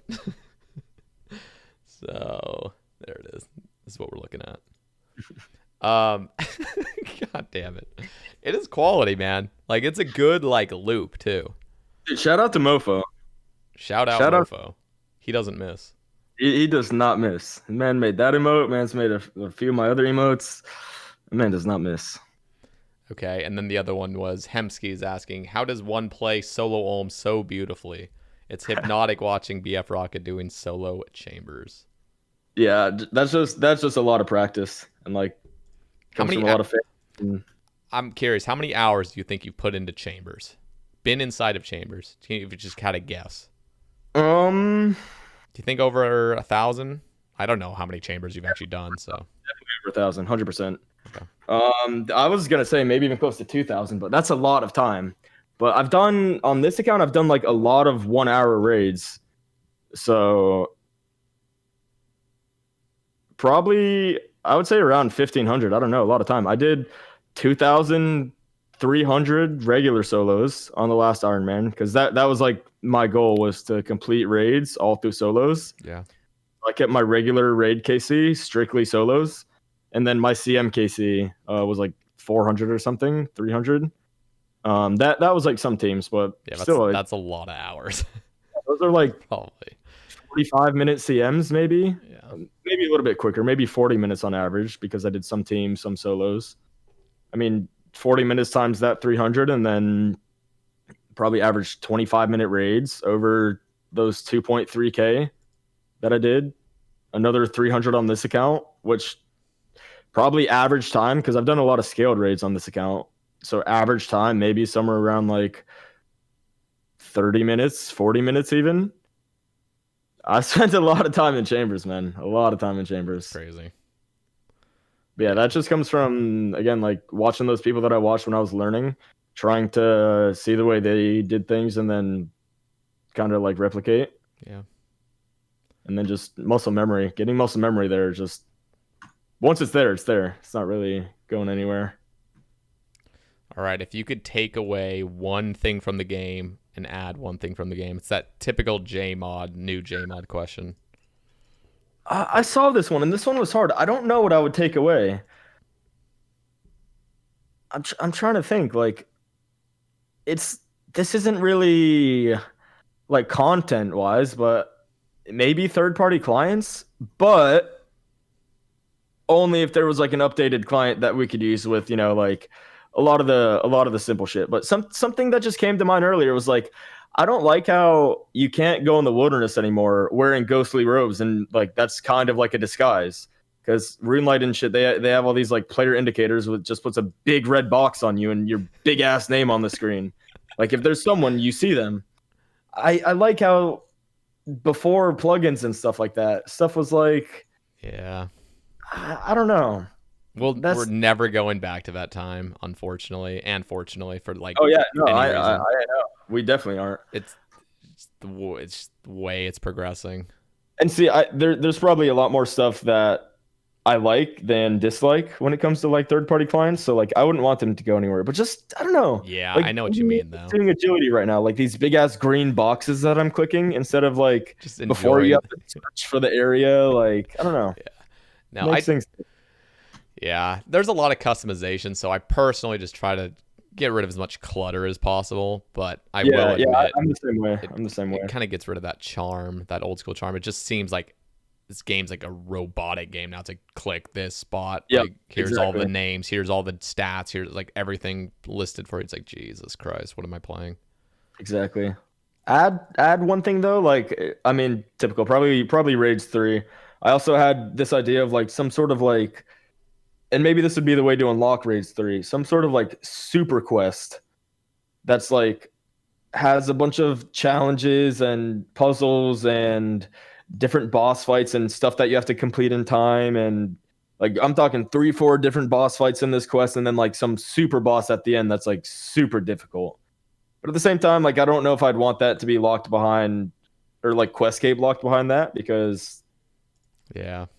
maybe that'd be the equivalent of like locking Questscape behind What Inferno. if So like, what that's a if big ask, but so I'm pretty sure Desert Treasure 2 is gonna be like the thing that's unlocked behind uh I hope so. I Rage 3. I think so. So Yeah, that but would be sick, dude. what if you're saying like something really challenging locked behind it? What if it was like you can't even do raids 3 until you've completed like the master achievement diary for whatever it is, like that those new what am I even Yeah. thinking of?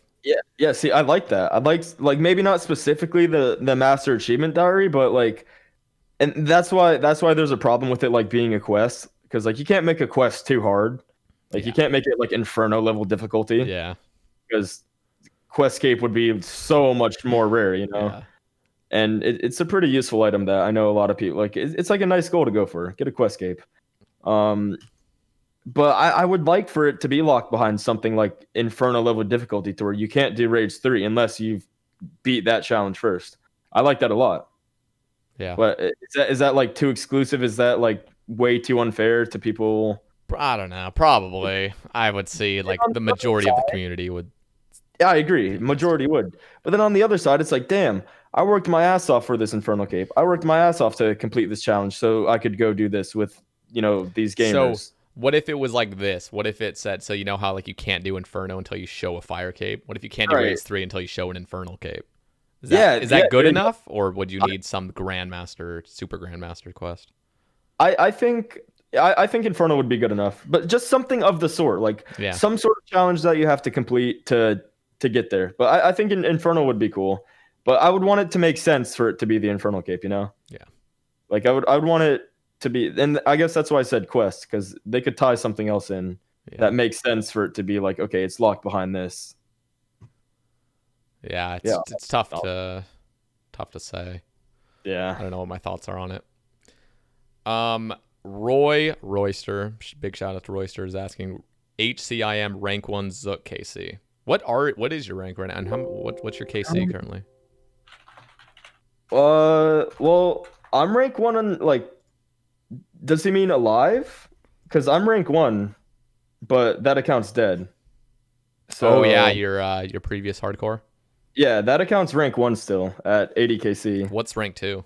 This hardcore that I'm on right now is rank 5 with 23. And rank 2 is Dead Vitu at 57, and he's alive. So he's rank 1 alive, I guess. Okay. But you were rank 1, and Yeah, you're yeah, I was. currently still like on that rank 1 spot. Yeah, it's that rank 1 still stands until someone passes it, I guess. I guess people look at like hardcore stuff differently. It's like, oh, Yeah, rank it's 1 hard alive to is all that matters. it's That's why I hard like to the say. because it shows like who's achieved the most before they died. And Yeah. then it's like, okay, you want rank 1, you got to pass them. Yeah. I won't be going for even rank 1 alive or anything. I'll do a few more Zuck tasks on here for some Slayer XP, but Yeah. I won't be doing too much more after that, I don't think. Would you want, let's just say, Raids 3 comes out, would you compete for like rank 1 Raids 3? On a hardcore? Yeah, I mean, this is after it's been figured out Yeah, and stuff. Like, would that be something you... potentially. Like, see, it's bad. A lot of the way I play is with DC in mind. Like, I don't Yeah, like doing stuff to where like I don't want to lose. Like, it I want to sucks. die in a fun way. I don't want to die just DCing. Yeah, So, but that's not me saying I want it to be a safe death at all. Not at all. I know. It really depends. It just stinks because it's funny. Your two most favorite pieces of content are safe, and I just feel like it just has to be something with just the stress of Yeah, playing hardcore. Like, god damn it! Like, bro, you're probably right. Like, you're probably right. yeah, Maybe a big reason I came to love Chambers and Inferno. It's like, okay, I can't die here. Like, this is something I can actually like that. test my limits Yep. and The stress is try. gone. The safing up is gone, and you get to just Exactly. game. Exactly. Yeah, no, that's actually a very good point. I never thought about that, but that probably is why. Because if I played a main account, like I'd probably played Taub and a lot of other stuff way more risky. I See? understand the appeal to hardcore. I will just say that the way I've, and you've already played your Iron Man, your previous dead hardcore, but Hmm. there is something so enjoyable about playing a mode where it's just like endless progression. I have not stressed out about anything, and I can really, really push my limits on every piece of content because the only limiting factor is me dying, and it doesn't even Like matter. you don't have to go look at the fucking weather outside, be like, oh, is the weather Yeah, okay? Can I fucking go game right now? Like, yeah, dude, that's it's ridiculous. awful. It's ridiculous to have to do that shit. Yeah, But yeah, I guess that's just part of it. You get used to it, but it yeah. would be really, really nice. And again, come back to Chambers and Inferno. That's probably why I like them so much because it's not like, let me go check the weather. Let me go see how my internet's doing today. Let me check all my cables and make Okay. sure like nothing's gonna crash my computer. Like, oh man. So I was talking to Uncle Cool on the last cast about how amazing Inferno is, that it has no reward. You don't get any loot besides the cape and the pet. And it somehow is so highly in like that content is so highly engaged with still to this day. People Mhm. are spending 4 hours skipping just to have another go at the Inferno. Like, what? How is it so good where it's like you're not even getting rewarded with loot. You're just getting a cape and some tackle. Like, I think it's like, I mean, personally, I see it as like the thing, like me back in the day, like I could never do a fire cape. I was such a noob. And then once I got my first fire cape, I was like, dude, I want to be able to do this more. Once I got my first infernal cape, I was like, dude, like that's awesome. I was able to do it. Like I found it fun because I felt like I was that person that I always like, not in an arrogant way, but I was always that, like, oh, this guy can do that. I wish I was like that guy. And I'm like, damn, now I am like this guy to where I can like do this piece of content. yeah. And I just found it really like I've always liked the wave based challenges. So maybe other people are the same. The Zuck fight itself is, I don't know, something about it is just so much fun. Oh, it's so cool because it's like it's like a novelty. You Yeah, got to that point and now you just get this little taste of it. It's like, oh, it's so exactly, fun. exactly. Dude, I kid you not, watching Adwam do like all skip, like Jad and like the other Ranger and Major and healer Uh, skip is so cool to watch. It is the coolest thing to ever watch. and that's it's like the same thing we were saying earlier, how like when I was a noob at Bandos doing the pray melee method and seeing other people flicking and shit, I was like, dude, like I want to be able to do that. And then when you are doing that, it's like, I'm doing this shit. It feels so good. Oh yeah, it's Same thing. rewarding because you worked for it. Like, Yeah, same thing with all that flicking the stuff at Zuck. Like, yeah, I've never gone that far into it. I've done the on a speedrun. I've skipped mage, Jad, and healers. I've damn. never done both mage and range and Jad and everything like that with Oh all the yeah, I mages. guess you do kill the ranger, don't you? I can't actually remember if Adwam does that. Yeah, Maybe. you kill, well, at least on those speedruns, you kill ranger. Okay, yeah, But because that's just quick to kill. like uh, on those low level accounts and shit where you're stacking 7 majors, you have to get them on the same tick, and then you have to build the wall with them and spread them apart. And I don't know if you remember, but early on, Exact did the thing where he set up 4 mages. Blocked it so the healers can't even get to Jad, right? Yeah, that one, but even before that, before they figured out there was the mage set cap, I think this was like him and Unpredictable working on it, but they thought the sets just keep spawning. Yeah. So he stacked like 4 mages, 3 rangers, and then had Jad on top of all of them.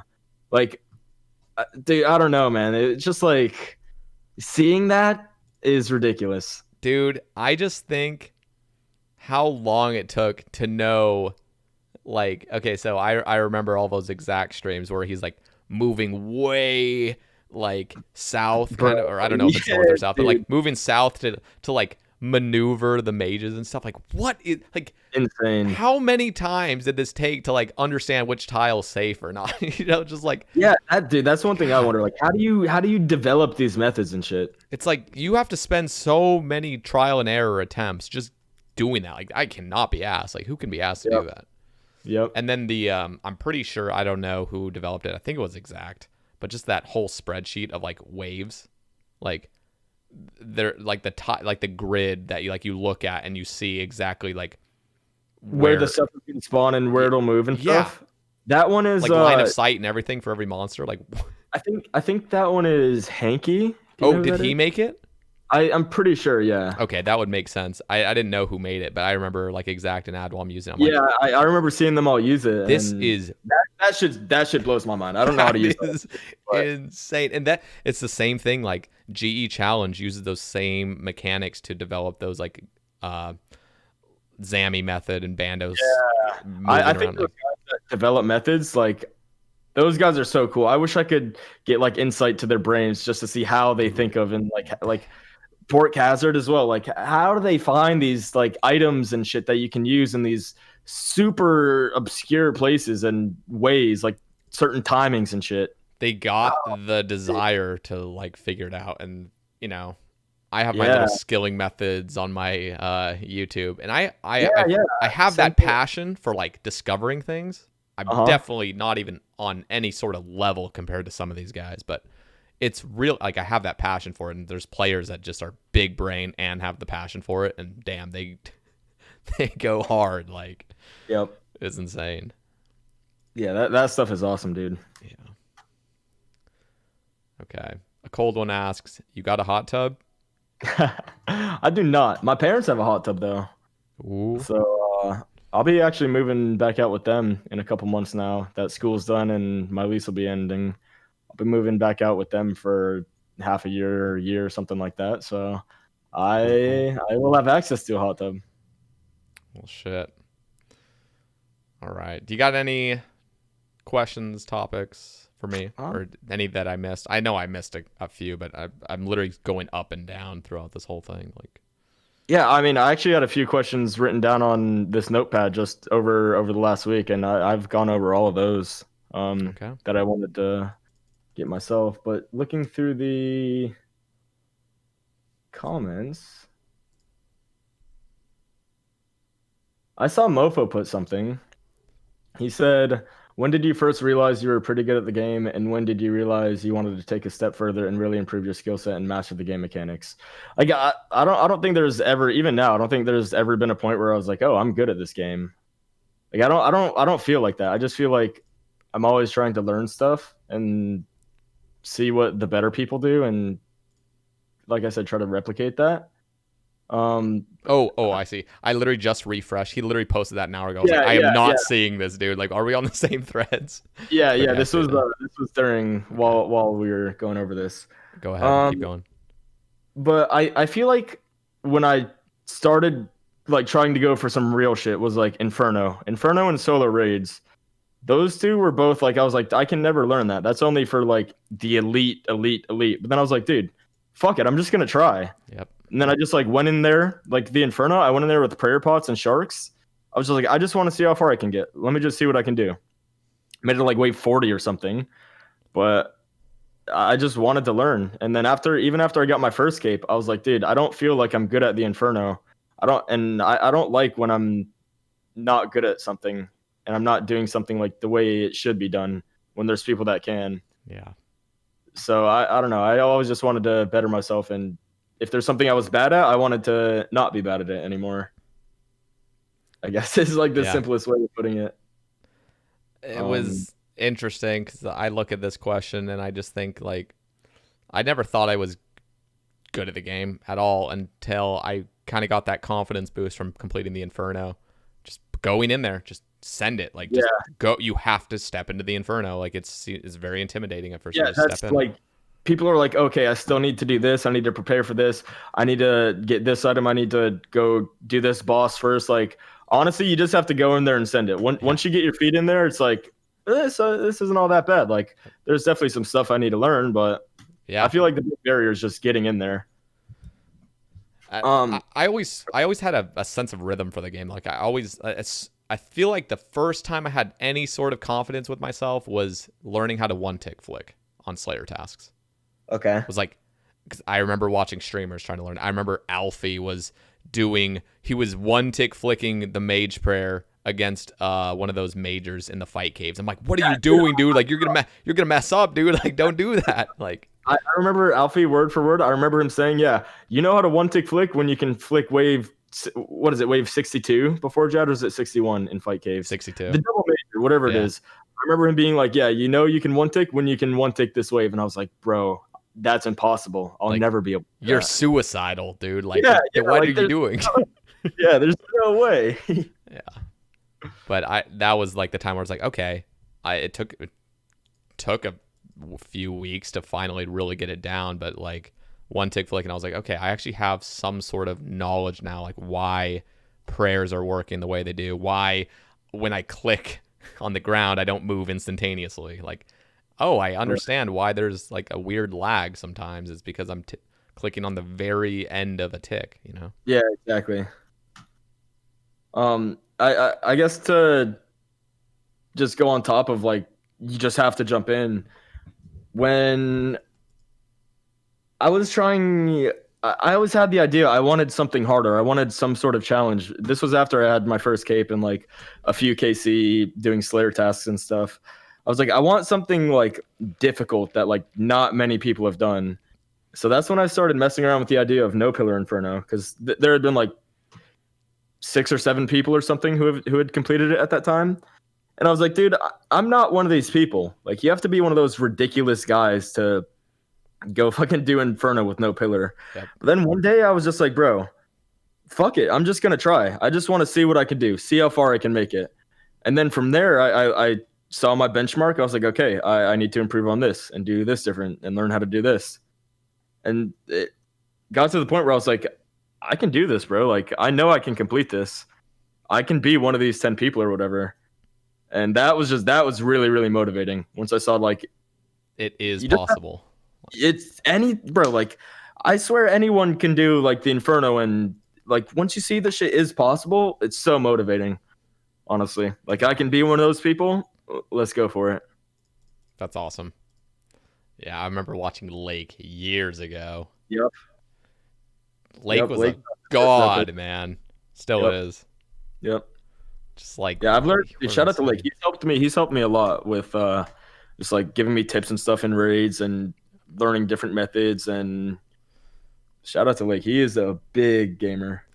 I was just thinking about it the other day. So, well, first of all, uh, like I don't know when it was, but you had subbed to me, and then Lake had like resubbed to me, and I'm literally honored. Like, it's just like an honor to have these like people that I looked up to so much before I ever started streaming. Like, they're subbing to me. I'm like, what is happening? Like, what is happening in this world where like I never thought I'd even be in a position like where I'm streaming, and then all of a sudden, like the people I have always watched and looked Yeah, up dude. to are like I coming feel into that. my stream. And it's not about Uh, like the sub necessarily, but yeah. it's just No, I get it for sure. yeah, it's that Hanging out, talking, just showing the support. It's like, dude, like it's this guy, weird. like, yeah. No, I get it.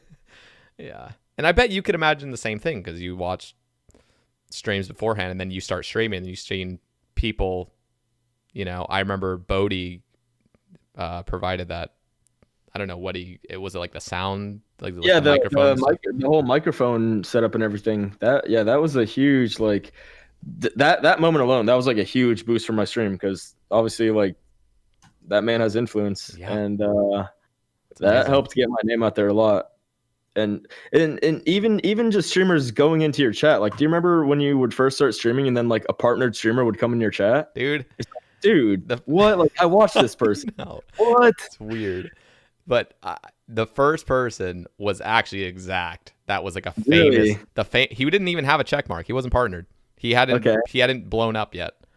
And he came into my stream when I was doing raids. I can't confirm he was the first like now partnered streamer, but he came to my stream. Right. I had no idea who he was, and he was like just trying to help me. Just gave me a couple tips on chambers, and they were good tips. But I was like, shut up, like, Yeah, yeah. get out of here. Like, no, but I don't need that, I'm dude. gracious when people like come in with good advice. I'm like, okay, like I'll take it. But Dude, and then I realized, oh, that's Exact. And I realized a couple months later, I'm like, oh god, like yeah. what have I done? Just to piggyback on that, bro, there's such a big difference of giving advice and just being annoying backseating. Like, Yeah, there's there's definitely a huge. such a big difference. And I'm not saying in that case, but like, dude, like, there's a way to give helpful advice where you're not coming across as like, just like you're trying to backseat and just make people do things your way. Yeah, it's tough though when you're like in a stream that's kind of popping off and you got a lot of people giving not Yeah. constructive criticism, and then you try to give your constructive criticism, and then you just look like an asshole as well because everyone Yeah, else is spamming. exactly. You're like, I'm just gonna, I just gotta leave here. I'm getting stressed out. No, for Dude, sure. I will, feel- I will literally leave streams when I'm just like. Have you ever like been in the passenger seat of a car where somebody's driving really terribly and your feet are like pressed up against the floor because you're so tense? You're Yep. like, this person's gonna crash at any point. Like, Yep. that's me in a stream, and I'm just like, dude, this is too much anxiety, unnecessary. I need to leave the stream now before I like explode. No, I've definitely been there before too. Okay, you know what? I saw this topic. I was like debating on even whether saying it, but shout out to Whale. He says thoughts on the inconsistency in daylight savings time changes around the globe. Dude, bad. Daylight savings time bad, bro. Is I this lost my because first it's related to your death at Zora? Is that Bro, is dude, that what dude. this is related to? Because now I'm okay. This is connecting the dots. Shout out Whale, bro. Whale was actually he was one of the like OG homies from super early in my stream. He used to hang out all the time. That's awesome. But yeah, I lost my first hardcore because I'm pretty sure like the US and the UK have different daylight savings times. And I forget which one it was. I think it was us, the US, going back 1 hour, but the UK staying on their regular time. Oh, So God. the daily revive for like the Western Elite diary that you get, if people don't know, you get 1 free life at Zora per day. That had reset for me every single day at 7 p.m. So I was like 7 p.m. boom, reset, we're good to go. But daylight savings time had made that revive go from 7 p.m. to 8 p.m. And I didn't account for that because it was like, again, it was like Routine. the two countries on different schedules.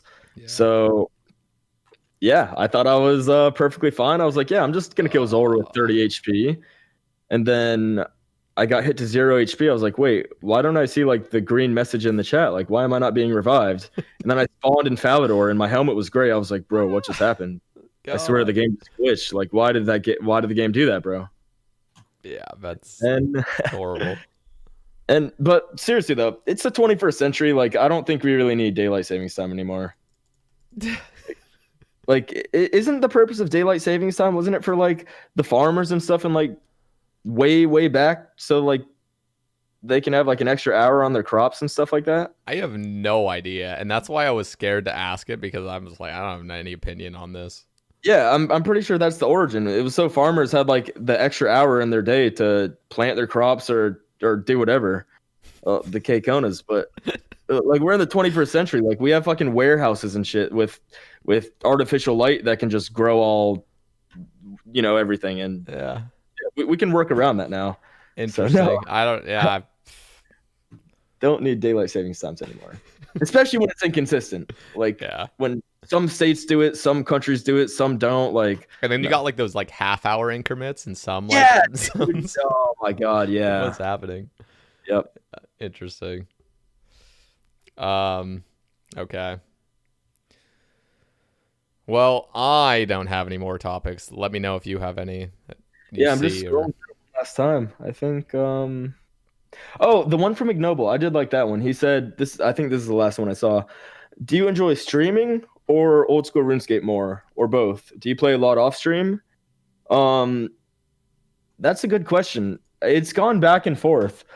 I do play a good amount off stream, yeah. It's gone back and forth to where I would be playing to stream and then I'd be streaming to play if you know what I mean by that. Like Yeah. I I think a lot of it, I think up until kind of recently, actually, I was, I'm trying to think of the way to put this. I was streaming because I wanted to play RuneScape Yeah. rather than I was playing RuneScape because I wanted to stream. But I think it's a pretty good mix now of where I'm really enjoying the game and I'm also really, really enjoying streaming. Yeah. I thought that was a good question. I shout out Ignoble. I'm sorry I missed that. I actually thought we had already covered it. I'm just like glancing at stuff No, going yeah, up and down. you're But good. And a lot of this stuff is probably stuff that we touched on that you're like, okay, we touched on that, kind of move past. it is a good. What, so, It. like, Yeah. No. Go what about ahead. you? What about you for that? Do you enjoy streaming more or RuneScape more? I love RuneScape more, which Okay. is and it's crazy because I've been streaming for so long. I will say, however, I love streaming, Yeah, but I don't want it to sound like, oh yeah, yeah, like we like RuneScape more. Like, yeah, yeah, yeah. streaming just on the side. Like, you can have equal love for both, but And again, that kinda goes back to streaming to play, playing to stream. I do have a good balance of it, and I feel like the balance is that I need to love RuneScape more because, like you said in previous things, like people know when you're not enjoying what you're streaming.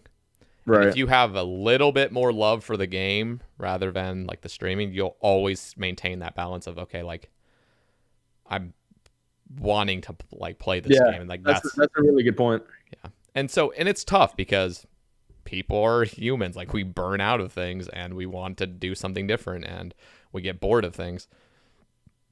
And so I had to make a decision because I maxed and I didn't know what I was doing after I maxed. I was like, okay, I just do TOB until I get a scythe, then what? Like and like I had to make an active decision, like, okay, like I love this game.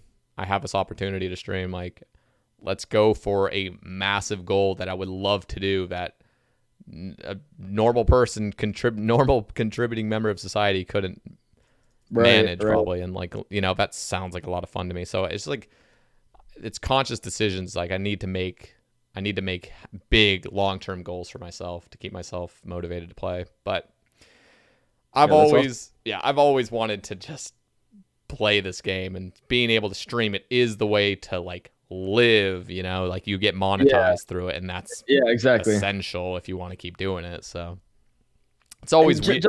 Yeah, no, go or ahead. well, I was just gonna say, just to touch on one other thing, like that was also a really cool thing when I was a kid, being like, oh, that'd be awesome to play RuneScape and make videos, be a content creator. So I guess that's another really cool thing, just to go with streaming, like something that's really motivating. Now that I am in this position to, like, again, I'm not to where I could live for the rest of my life off this, but just to be at the point where I'm making the progress and Yeah. And have some sort of name for myself, I guess, built some yeah. sort of brand. I think that's really cool. Yeah. And that's the exciting thing. Like I have just absolutely just been so enthusiastic about streaming ever since I started and seeing growth. there's ups and downs all the time. Sure.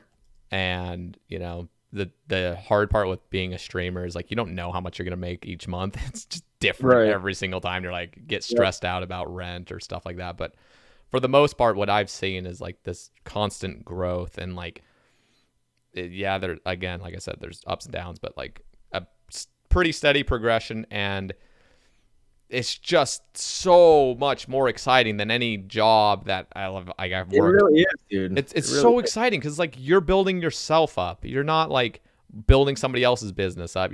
Like you're doing your own thing, and it's like everything is you. Like you are in control of everything. It's stressful because like it's not like you're making Sure. a salary, but like Right. But at the same time, you can go above and beyond of what a salary could do, Like that's sure that's huge goals and stuff, but I like the fact that it's not just like some set you're making this amount, you're making this amount. Sure, you might make less, it might be stressful, but you could get to the point where you're making more than that and just doing way better. yeah, I've really always wanted to do something kind of on my own. off the Like beaten path.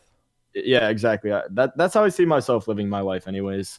Yeah. Doing something that's not just working for a company, or at least while I'm enjoying myself, Yeah. Like Yep. this is what I love to do. I'd love to do something like on my own accord. Yeah. I agree. Okay. I think we've covered it all. Correct me if I'm Yeah. wrong. Yeah, I want to say we have. Okay. All I can say is like, dude, I fucking love the Sae Bae Cast. I love putting all you guys on. BFRocket. It's such a cool thing, man. Absolute pleasure talking to him. So for those listening, like I was talking to BFRocket, I asked him if he'd like to be on it. So enthusiastic. It makes me like his enthusiasm for wanting to get on made me excited. So it's just so cool. So Yeah, dude. Thank you. Seriously, special thank you for having me on. And super cool thing you're doing, bro. Having all the people like that must be such a cool position you're in, I being love the it, man. I love it. minds and learn about all the people around the community. Like super cool, man. Thank you for doing all this. Yeah, no, thank you guys for being on it. This is more than uh, I ever thought. I didn't think I'd actually even make it this far. I thought I'd make like 4 Sae Bae casts and be like, all right, that was a fun little experiment. Let's moving on, but I want Yeah, to that's keep all. these up every week, and Definitely, so far doing definitely. yeah. You're doing a great job at this point for sure. Well, thank you so much. Thank you so much for being on. I will have your links, your stream in the description, Twitter. Do you have a YouTube? I do not. Do you ever plan to? I think I do plan to. Yeah. Kind of in the works, trying to figure out how I want to go about it, what sort of content I would post. But Yeah. I think if I want to be doing content creation full time, I think it's definitely another avenue I'd like to go down. Awesome. So we'll have your Twitch, Twitter. Is there anything else you would like to have us Uh, include? I think that's fine. Those two would be Okay. perfect. Thank you. Well, awesome. Thank you so much, man. Yep. And we will catch you guys on the next Sae Bae Cast. Peace out. So, take care, everyone.